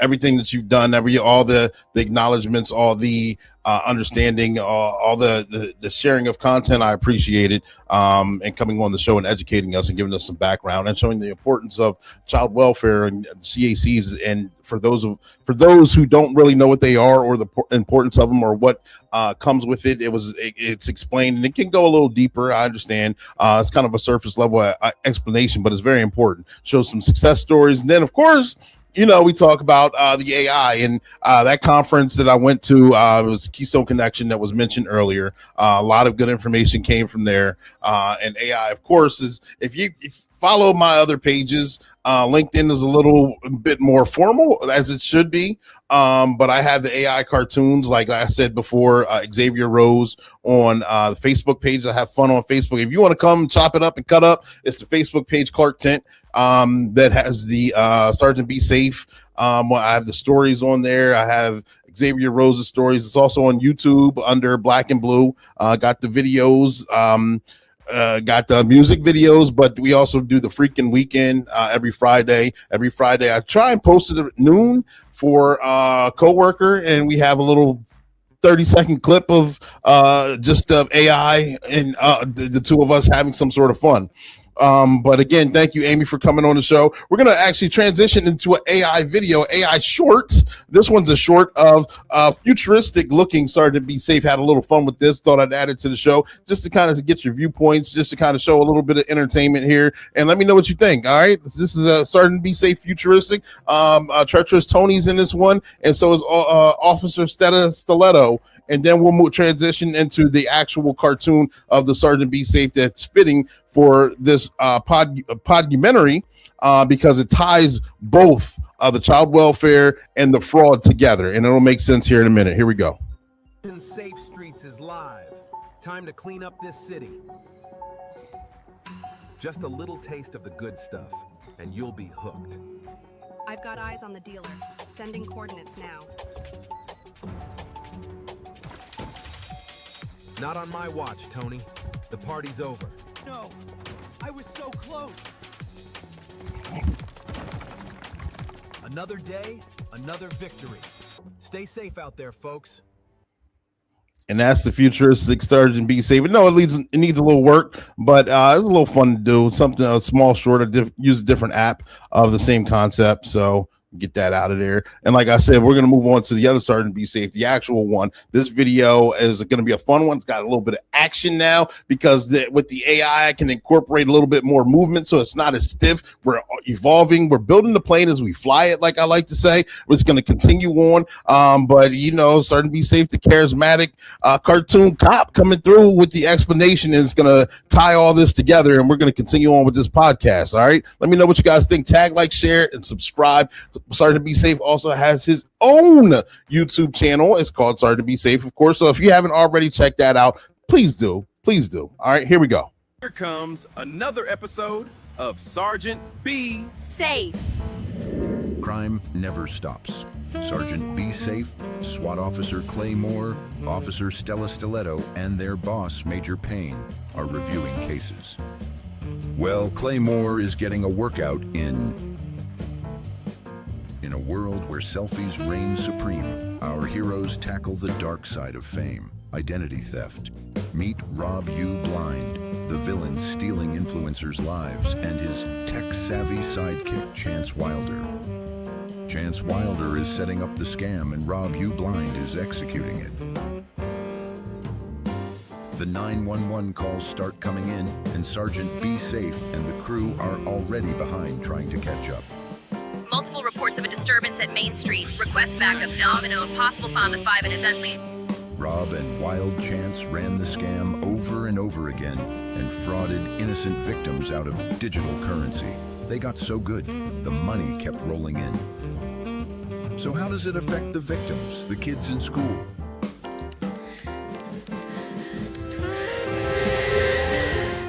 Their teacher tries to educate them. However, Rob U. Blind's influence is too powerful. He He already has a stronghold on Lil Porter here. As he thinks he's playing an innocent game, he's actually sending Bitcoin and gift cards that he's stealing from his parents to these criminals. And since the criminals are successful, they continue to scam and hold him hostage. If you know my secrets and success, it's simple. Just follow my lead, and you'll be living the dream. Wow. Officer Stiletto finally catches a break. She's able to zero in and locate the criminals. Sergeant, be safe. I found them. Let's go get them. Good job. Stay here and monitor the computer. I'll take SWAT Officer Claymore with me. Understood, sir. They head out and travel fast with lights and sirens on to go to the criminals' hideout.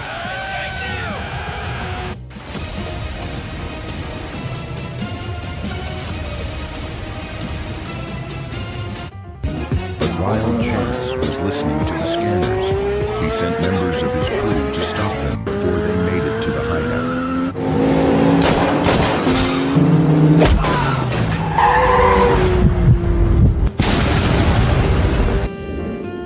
Oh no, they made it here. Go get them, guys! The goons prepare to fight and get their ammo and meet Sergeant Be Safe and SWAT Officer Clay Moore right outside the building.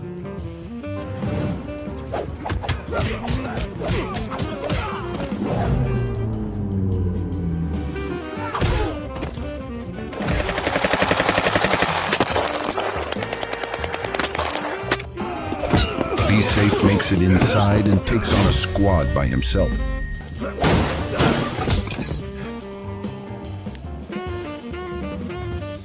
Give it up, and you're coming with us. But the bad guys decide to fight instead.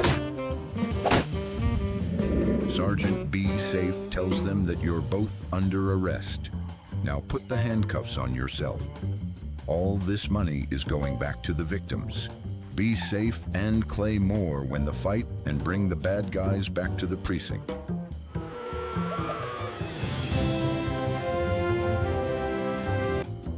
Both news anchors are on the 6 o'clock news, celebrating the accomplishments of this wonderful law enforcement crew. We to protect our Protect community. yourself and educate yourself against scammers. And that's your tip of the day. Job to well get you on done. your way. Great job, team.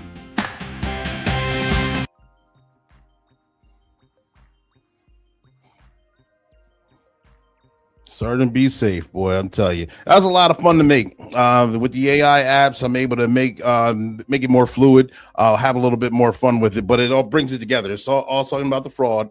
It's all talking about how the kids are so easily influenced with social media, games, and how they access to them by the outside world is very easy and attainable. And they can easily become a victim. So therefore, it's tying in, of course, the frauding, and it's tying in the abuse, of course, that we talked about further. All right. And we're going to move on. As we move on, transition, some things are going to be informational. We're going to talk about the importance of what the juvenile shouldn't be doing, accountability, at home, and where some of the troubles may lie. Think kind of social engineering that's going on currently. I'm gonna give you a forewarning that some of the videos coming up, not right now, but I think when we get into the third one I have prompted here, viewer discretion is going to be advised. It's not going to be, some things are edited out, but just so you know, nothing gory, nothing gloomy is going to be shown, but it is going to get a little serious, okay? And it's going to show the transition of we're going to start off with Sergeant Lacey in his two interviews with Channel 27. Shout out to Channel 27 Fair Use on their clips on him explaining what is expected for kids in his area, and also what's expected. Of course, we're halfway deep into the summer, but about fake BB guns and water guns, and the importance of them not being used or purchasing ones that actually look very real, and how that could just lead to a bad day. All right. I'm going to let him take it away, and we're going to continue on with this conversation, with this interview, with this Podumentary, and it's gonna hopefully it's entertaining and educational. If you have any questions, put them in the comment section and they will be addressed. I know this is a recording right now, but they will be addressed. The meeting, Steelton Police Chief Shawki Lacey stares. This happens even with the officers on scene. Why are we allowing an opportunity for foolishness to take place? Ain't nothing good going on after midnight. Yep, my bad. And that's Fox 43. Shout out to them. The next one is Channel 27. Shout out to them as well for this interview. And this interview is very important. I don't normally, I know you get copyright and flagged for putting news interviews on here, but it's important because a lot of parents don't know, a lot of kids don't know those harmless BB guns, Orbeez guns, water guns that look real can have real and serious consequences. Alicia and Valerie, I spoke with multiple law enforcement officials across the mid-state. They say replica firearms being brandished as real firearms has become a serious issue as of late, which could result in tragic situations that could be avoided altogether. And the airsoft gun was discovered after the student was searched. Troopers say the firearm that she was holding was determined to be a BB gun. I don't want to see a child or any citizen end up losing their life over the misuse of a replica gun. Steelton Borough Police Chief Shawki Lacey sending a clear message to his community by calling on parents to educate their children on firearm safety following gun confiscations in the double digits. And unfortunately, it continues to grow.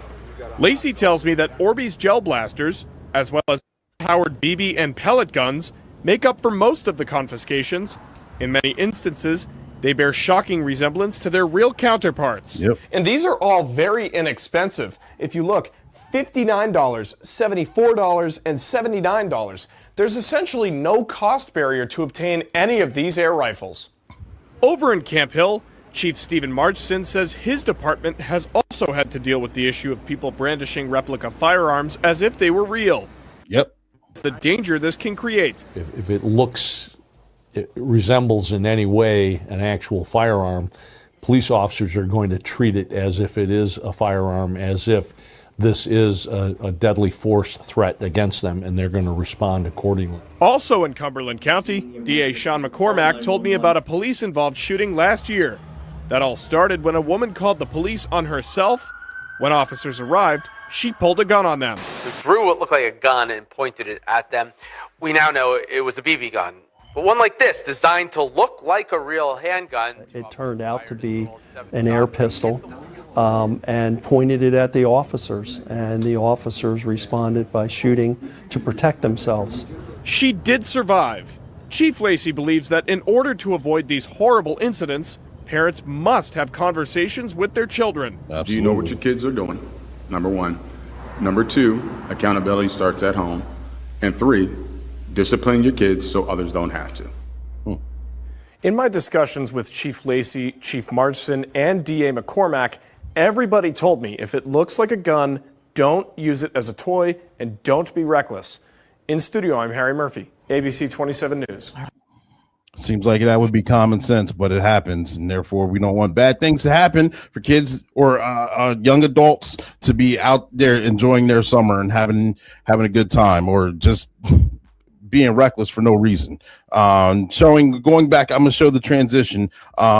Something that's lost art, I believe. A bully, a child who's bullying other children or bullying his parents, actually goes for boxing lessons. And shout out to this guy because he's using non-bully tactics against him. It goes back to the old adage, if you ever heard the story.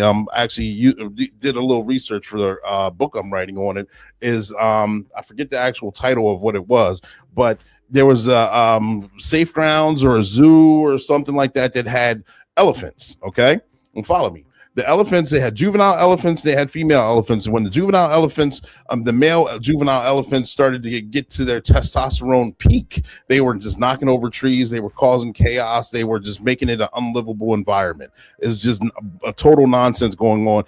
Nothing could get this under control, and it was just going out of pocket. And then they brought in male bull elephants from the wild, and within 15 minutes, they're dominant. The hierarchy was set right back in place. The dominance, the structure was put together because the male bulls were not putting up with the juvenile, testosterone-filled juvenile males just running amok. They actually got them back in together in line, and that goes to show for this next. I'm setting this next video up on a juvenile bully who's bullying his parents, and this is the consequences he gets when they take him to go speak to this gentleman. So shout out to this guy. This rage that I keep hearing about. You like violence because the shit ain't never happened to you. You like hitting on your mom. Those are women. You ain't never ran into somebody that likes violence just as much as you do. That's the problem. You understand that? But we like violence here. So go in there and get you some because you like it. You ain't not going to try to fight back? Oh, sounds like your parents. Go. You like to put your hands on women. Yeah. Yeah. Oh, yes, sir. You know what all this means? You full of shit. And we calling your bluff. You got your moms thinking that your meltdowns are uncontrollable. Why you ain't having one right now then? Under all the stress you under right now, snot falling down your nose, getting your ass kicked. He ain't said he want nobody to die yet. You ain't said you're gonna spit in Coach Mike's face yet. You're full of shit. You're not the guy you think you are. Do you think it's wrong to be upset or mad, angry? No, it's not. It's a natural human emotion. Everybody has it. What's wrong is when you take it out on the two most loving people I've ever met in my life. Time. That's a fake about to fall down. Time. Get out the room. Go to the classroom.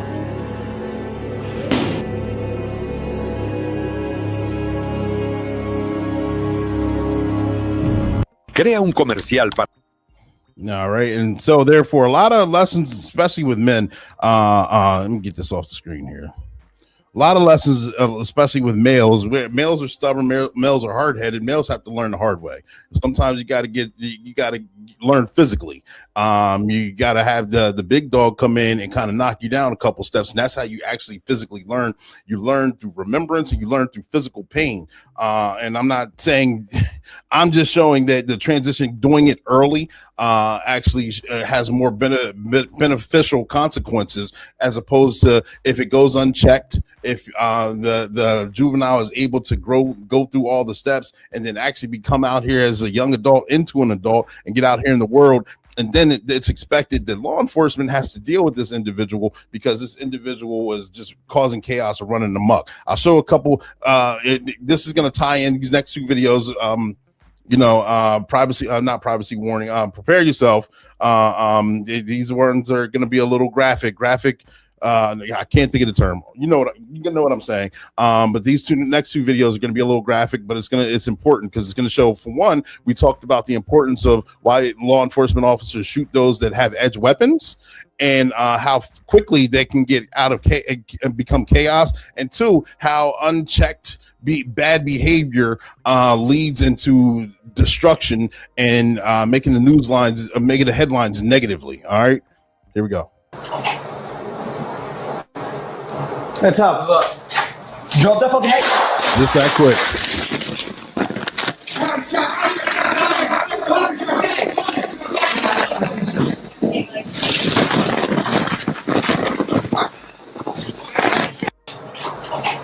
Watch it again. Watch how quickly.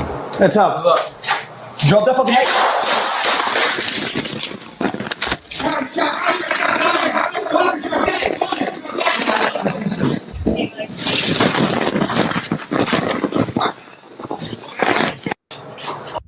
And even so, even with getting a couple shots off point blank, the individual still able to, looks like, get a swing out there with the edge weapon. It just goes to show that how dangerous knives and edge weapons are, and why law enforcement officers do what they do. Here's another video that'll show a different viewpoint of that, and then Sergeant Be Safe will kind of give his breakdowns for that, and that's based on the opinions and the research done by the Crosden Consulting Agency. So I got that one from LinkedIn, but it shows the dynamics of it. Here we go.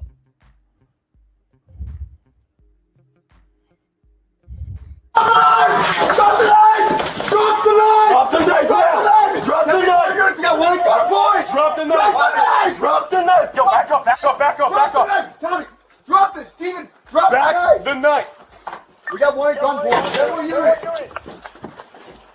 Drop the knife! Drop the knife down!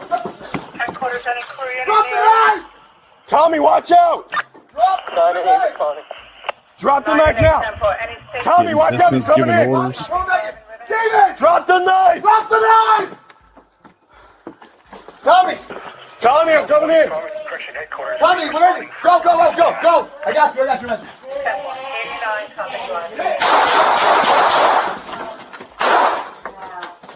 40 shots fired, shots!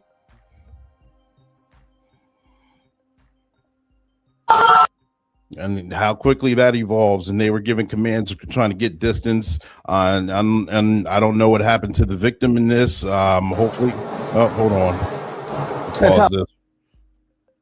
Hopefully there was a better outcome than what it looked like, but still, it just shows how quickly things evolve. And then it's kind of tying in a bunch of points all together. No.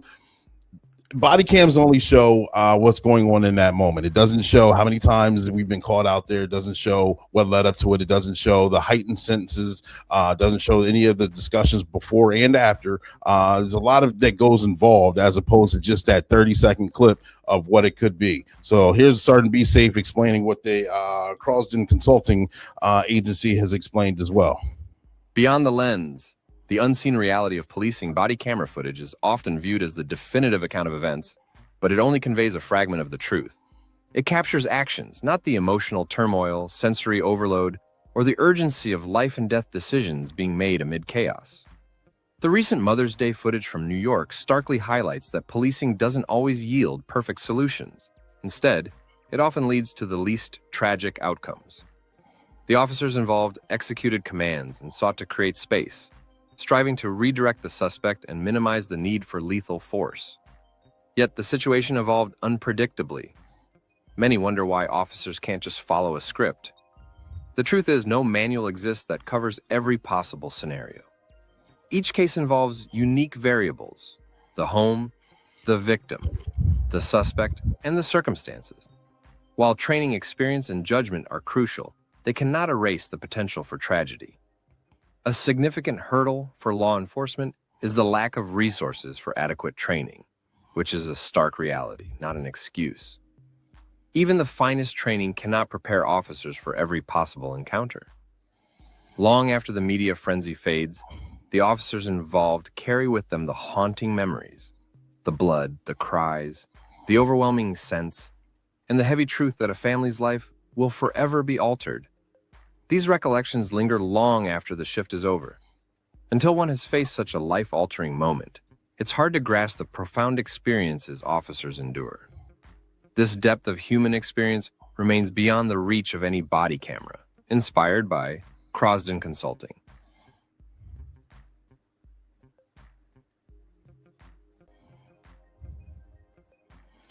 And thank you, Sergeant Be Safe, for that explanation.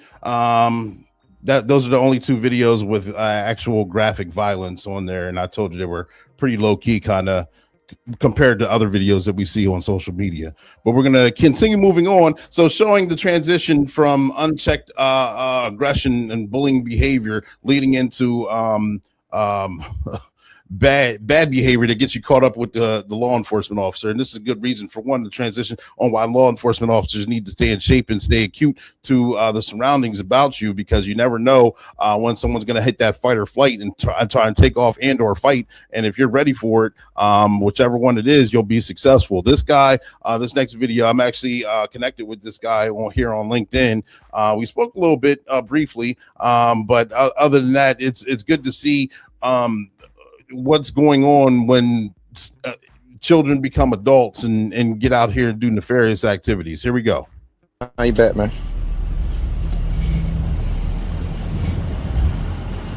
Turn around. Turn around. There you go. Nice slam. See, the gun gets tossed. 4-3 dispatch, signal 7 in front of the yellow store. I didn't do anything wrong. Good job. I didn't do anything wrong. 3005? I didn't do anything wrong. Come here, stand up. What did I do? Stand up. Hey, what did I do, bro? What did I do? 4-3 dispatch, I got one detained. What did I do? Just came from my auntie house, man. Oh, man. What did I do though? Take a seat, man.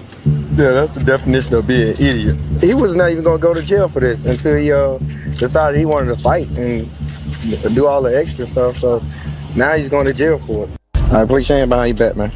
See what I mean? And so therefore, from a law enforcement point of view, let me go ahead and get this off the screen here. From a law enforcement point of view, also those are good. You won the day, won the fight, and being vigilant, like I said before. But years and years of that kind of takes a toll on you as well. Some of us veterans are starting to see that, and there was a study done, and this was interesting. I clipped this in because it shows once you start to reach the level of mental burnout or physical burnout, what the optimum years are for a career in law enforcement. And those, I'll let him explain it. I'm just going to pretty much mess it up, but I'll explain it, and then I'll show the video right after it, what could happen to someone who's near the end of their career. And it's a warranted crash out, if you ask me. I think all the seasoned officers have been there, that mindset, and wanting to educate and actually just kind of go off the handle. It's very informative, but you can tell that he even celebrates that he's at the end of his career. But we'll start with this one first. We're not expected to live that long. That's right. Beyond our retirement, because of what we endured while we were working. A lot happens within our bodies that we're not aware of. I actually had an interesting conversation with a friend of mine who's a nurse. We met in the 46th precinct. She was completing nursing school while she was still a cop, and she went on and worked in medical for probably like 16 of her 20 years in the department. We were getting close to that 20-year mark, and she called me. She's like, "Hey, Ellie." She goes, "Hey, how you doing? How you been? Blah, blah, blah." She goes, "Are you staying?" And at that point, I really hadn't rendered a decision that I was definitely leaving at 20 years. Yeah. And I said, "I'm really not sure." I said, "What about you?" She's like, "Oh, I'm out." She's like, "I'm done."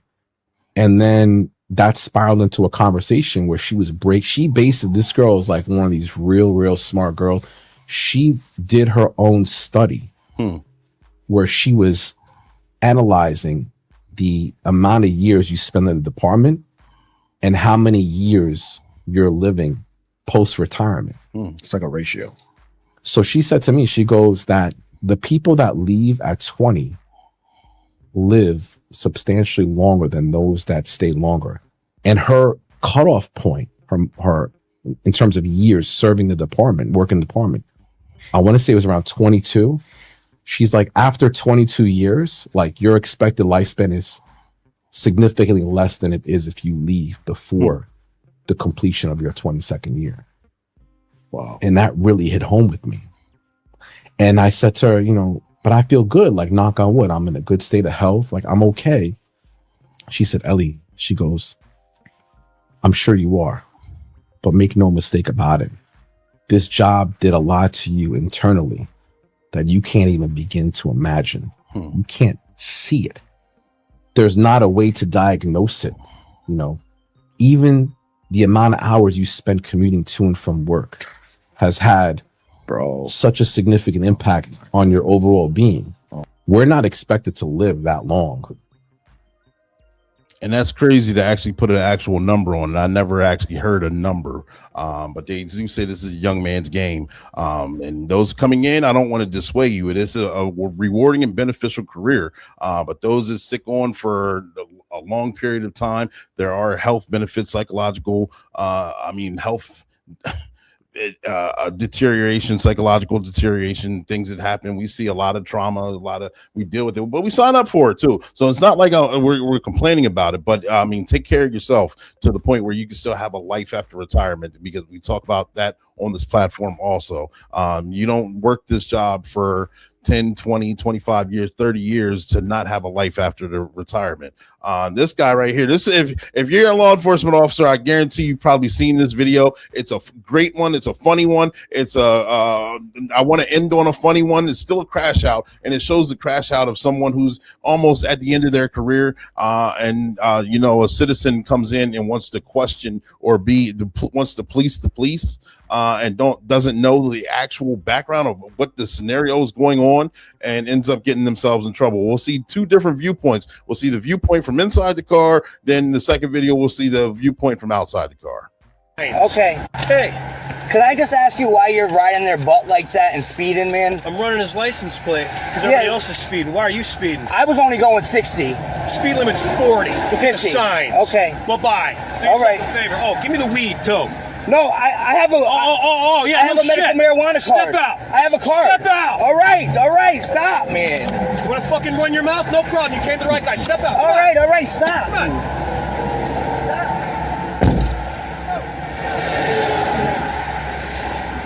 Hands, please. One fact. You sharp? No, sir. Where's the marijuana? I have it in my car, but I have a weed card. I have a weed card. 6 feet apart.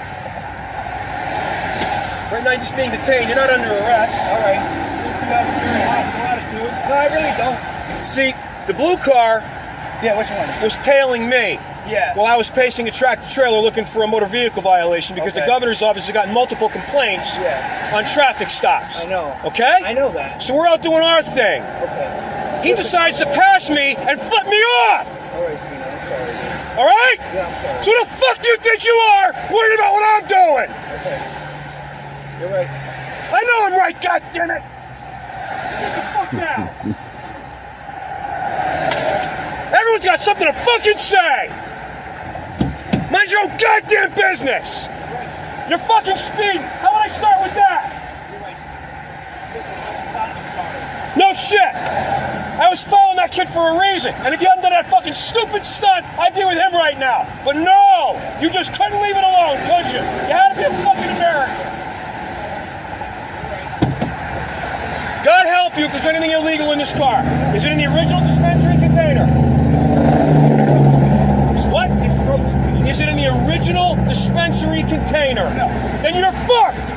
How's that sound? No shit. Mind your own fucking business next time. Yeah, it's called shut the fuck up. I was driving along. I was going to hit you with a simple citation that I give, but no. You got to be... Just couldn't fucking shut your mouth. Where you going anyway? Where do you work? Where? It's called American Pulp. What's that? It's paper? Yeah, you know, like the liquor bottles and stuff that the shit comes in, like the trays. I promise you, I only have weed in the car. Honest to goodness. And it's all right here in my glove box right here. You ever heard of what a heat seeker is? A heat seeker is something that draws attention to itself. Heat-seeking missiles, they go for the heat. Sit the fuck down. Did I tell you to move?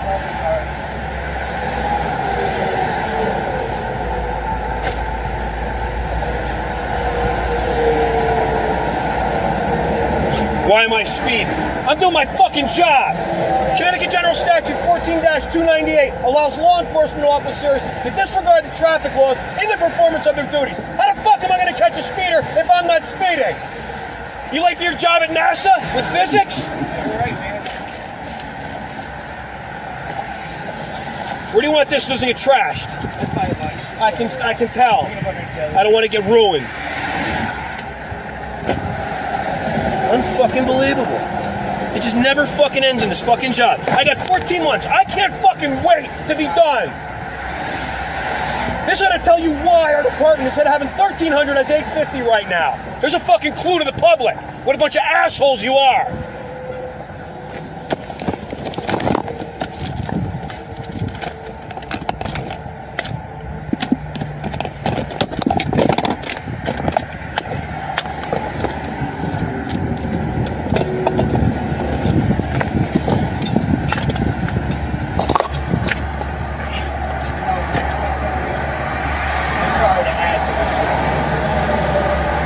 Right there. You want it on paper or not?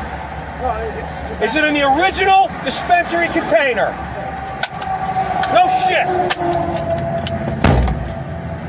Turn around. Everything across the neck. You think I'm kidding?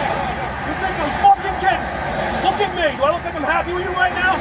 Shut your fucking mouth, mind your own business, and be on your way. Don't you ever fuck with me again. Hey, can I just ask you why you're riding? All right. I know that's a little serious, a little crash out, and a little funny. You know, I know all of us have wanting to do that at least one time in our career. So I totally get it. Not saying right, wrong, or indifferent.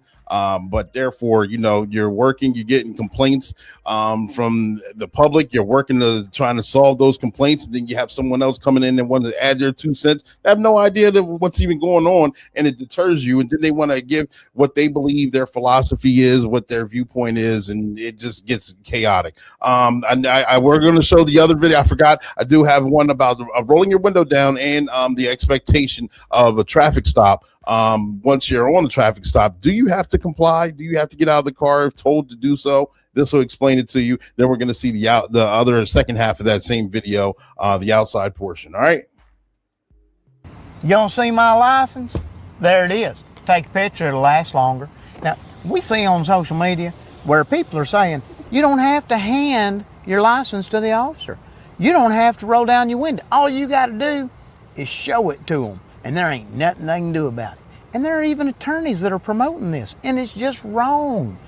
Look, there's a case called Pennsylvania versus Mims, and you've heard me talk about it before. And if the police officers pull you over and it's a legal traffic stop, then they are allowed to get you out of the car.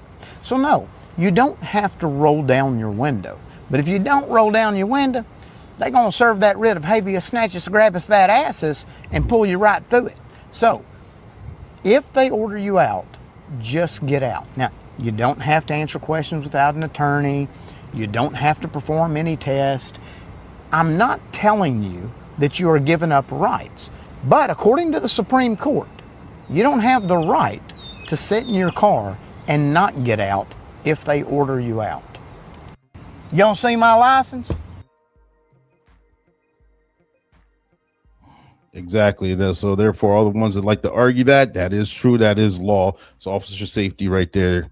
But here's the second video, the same video that we just previously saw, the outside portion of it. Hey, could I just ask you why you're riding their butt like that and speeding, man? I'm running his license plate. Why are you speeding? I was only going 60. Speed limit's 40. 50. Signs. Okay. Bye-bye. Oh, give me the weed, too. No, I have a... Yeah, I have a medical marijuana card. Step out. I have a card. Step out. All right. Stop, man. You want to fucking run your mouth? No problem. You came to the right guy. Step out. See, the blue car was tailing me. Yeah. While I was pacing a tractor trailer looking for a motor vehicle violation because the governor's office has gotten multiple complaints. He decides to pass me and flip me off, all right? Yeah, I'm sorry. So who the fuck do you think you are worried about what I'm doing? You're right. I know I'm right, goddammit! Everyone's got something to fucking say! Mind your own goddamn business! You're fucking speeding! How would I start with that? I was following that kid for a reason, and if you hadn't done that fucking stupid stunt, I'd be with him right now. But no! You just couldn't leave it alone, could you? God help you if there's anything illegal in this car. Is it in the original dispensary container? No. Then you're fucked! How's that sound? Mind your own fucking business next time. It just never fucking ends in this fucking job. I got 14 months. I can't fucking wait to be done. There you go. That's the outside port, a quicker version of it. I hope you guys enjoyed that. I hope you guys enjoyed the Podumentary. There, make sure to tag, like, share, subscribe. We got a couple charity events going on here. The same one that's been going on before. Where's my On Your Own Way? Got the hoodie here. You guys have seen the shirts. Let's see if I can get some pictures up here. Got the hoodie right there. Bear with me. I don't have anything queued up right now. Let me see if I can find some pictures to put up here. Got a bunch of pictures I want to show you guys from some events that have been taking place in late with the hoodie on. I don't have any of the t-shirts. No, sorry. Yeah, that's the hoodie itself. But I'm going to talk about the Own Your Own Way and charity event that they have going on. Hey, what's up, everybody? Nate Lewis here. I'm the founder and CEO of The Innocent, and I just want to say thank you to Own Your Way Tribe. We appreciate the fundraiser that you just launched, this new t-shirt that's supporting us so we can support law enforcement here in the United States to protect children from child sex crimes. You see, The Innocent was founded here in the United States to protect the children of the United States. Every single dollar funded by the people stays right here in our borders. And what we're doing is we're going into communities and training law enforcement. Our team of instructors are all active duty law enforcement.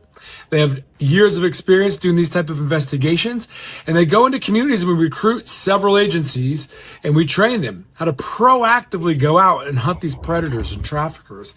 It's much more extensive than that, but that's kind of the gist of it. We're also providing them with state-of-the-art technology and some of this equipment to make them efficient and effective.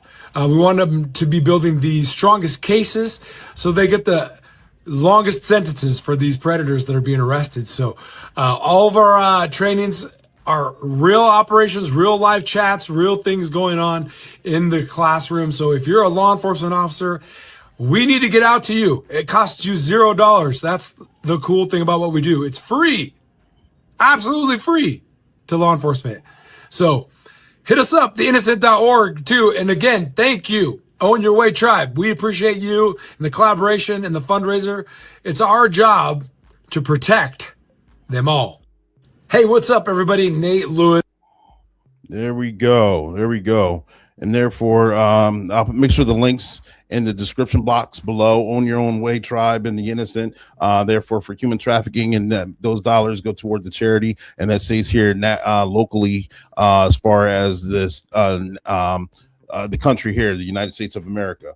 And also, just so you're aware, because I was told that even if it's grifting or not, to go on here and show the love and support, because putting on this broadcast isn't free, of course. The website is, I'm a one-man rock band. I do have a friend that helps out with the website per se, but paying for that, paying for the AI, paying for the platform, getting the equipment, to the microphones, the cameras, the lighting, going out and doing the interviews. It takes a toll, but it's something that's necessary and needed to get the message out there. But I was also told to create the AI clone of myself for the donation portion of it. So if you feel so inclined, make sure you tag, like, share, subscribe, because those are free. If you want to do a little more, then I'll have this explanation here going right now. Welcome back, warriors of our community.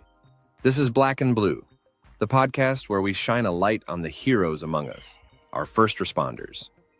Today, I'm reaching out with a heartfelt request. If you are so moved, every episode, we uncover stories of bravery, dedication, and sacrifice. But to keep this vital conversation going, we need your support. Imagine the impact we can have on educating the public and uplifting the very agencies that protect us. If you believe in the mission of Black and Blue, consider making a donation. It's not just about money. It's about standing with those who stand for us. You can help fuel this movement. Here's how you can contribute. You can find us on Cash App at Coach Clee, on Venmo at Coach Clee, or through PayPal at Clee Tillman.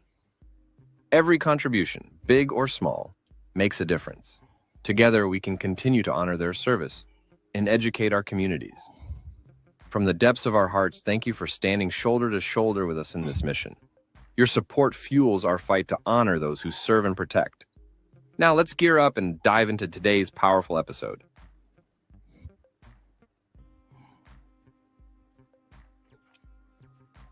And we already dove into it. I hope you guys enjoyed it. I enjoyed it. I know it's a long form content there because we're making up for the past months as well. It's going to be clipped in the short form content as well. So if you couldn't watch it all, then it'll be up there for you to get whatever segments that you missed out on or what you're looking for. Let me know what your thoughts are. Let me know things that you like. Let me know things you didn't like, whatever kind of critique. But I'm going to show you what's been going on the past month. These pictures that kind of came in a hodgepodge, but like I said, the Keystone Connection conference took place. B-Sides got Matt Dotz up there making the announcement. He's a guest on the show. He's also got his newsletter going on, Threats Without Borders. Subscribe to that. Keystone Connection Conference, a couple guys we had fun with, got to meet up with them, and this is in between sessions. B-Sides again right there, the pictures there. Of course, there's an award that I was presented with for doing that. I got to do a presentation earlier in the year for a kindergarten class at a private school. I didn't know I was going to be receiving an award, so I got an award earlier that year. Also, again, at B-Sides right there. This is the award, part 2 of the award. Like I said, they're out of order, so I'm sorry. But just kind of going off that. I got to meet Ernie Stevens and Chad Bruckner at I forget the name, the Wellness Beyond the Badge, with the 3 of us right there. And again, that was a great training that I got to go to, that was put on. Not only that, but I got to meet Ernie face to face. He's been on the show twice now, I believe. Also got to purchase his book. If you haven't already got your copy here, I got mine, so make sure you go to his website and do that. I already had a copy of Chad's book, Chad Bruckner, but I got to meet him face to face as well. 2 great guys, and I'm looking forward to doing more things with them. But if you haven't already got your copy with Chad, it's on his website as well. Make sure you guys check them out on LinkedIn. You can find out all the things that they're doing, the podcasting, the videos, the books that they have. Ernie also has, if you're not already aware, he had the HBO special Crisis Cops, and he got to explain that a little bit. So it was nice meeting those guys. The coin right there, the back, front and back of the coin, that was the front, and this is the back.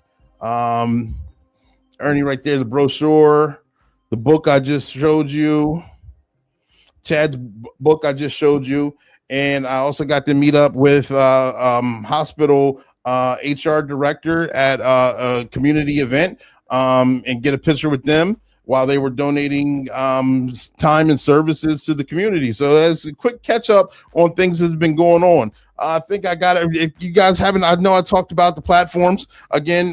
Clark Tent for the fun stuff, YouTube for the fun stuff as well. Sergeant Be Safe is on YouTube. Black and Blues on YouTube. Tag, like, share, subscribe. We're also on LinkedIn. This will be uploaded on Spotify. If you're on Facebook, the Coach Clee page. Also the Black and Blue page, also the One Way Publishing page. If you ever wanted to write your own book, I'm in the process of writing. What number will this be? Number 8 now. I think I have a couple of digital. I have a couple hard copy books, but we're in the process of writing one now. YouTube pages starting to be safe. One Way Publishing, Clark Tent. TikTok, we're out there. We're putting that information out there. So I appreciate all of you guys for tuning in, all you guys and gals. I hope you learned something. I hope it was enjoyable. I hope it was educational. This is your motivational speaker, your empowerment coach, the coldest code switching detective, Coach Clee, coming at you. I appreciate all of you. Take care, and I'll see you guys on the next one. Have a good night. I got to see how we're going to get out of here. Pictures aren't working. But as we got other things coming down the pipeline, I will keep you guys informed. When that book does come out, you guys will know about it. Black as you is, there's a whole lot of blue still shining through. Just the facts, ma'am. I'm not a bad cop. I never once said you were. It would be real simple if the problem was bad cops. It ain't.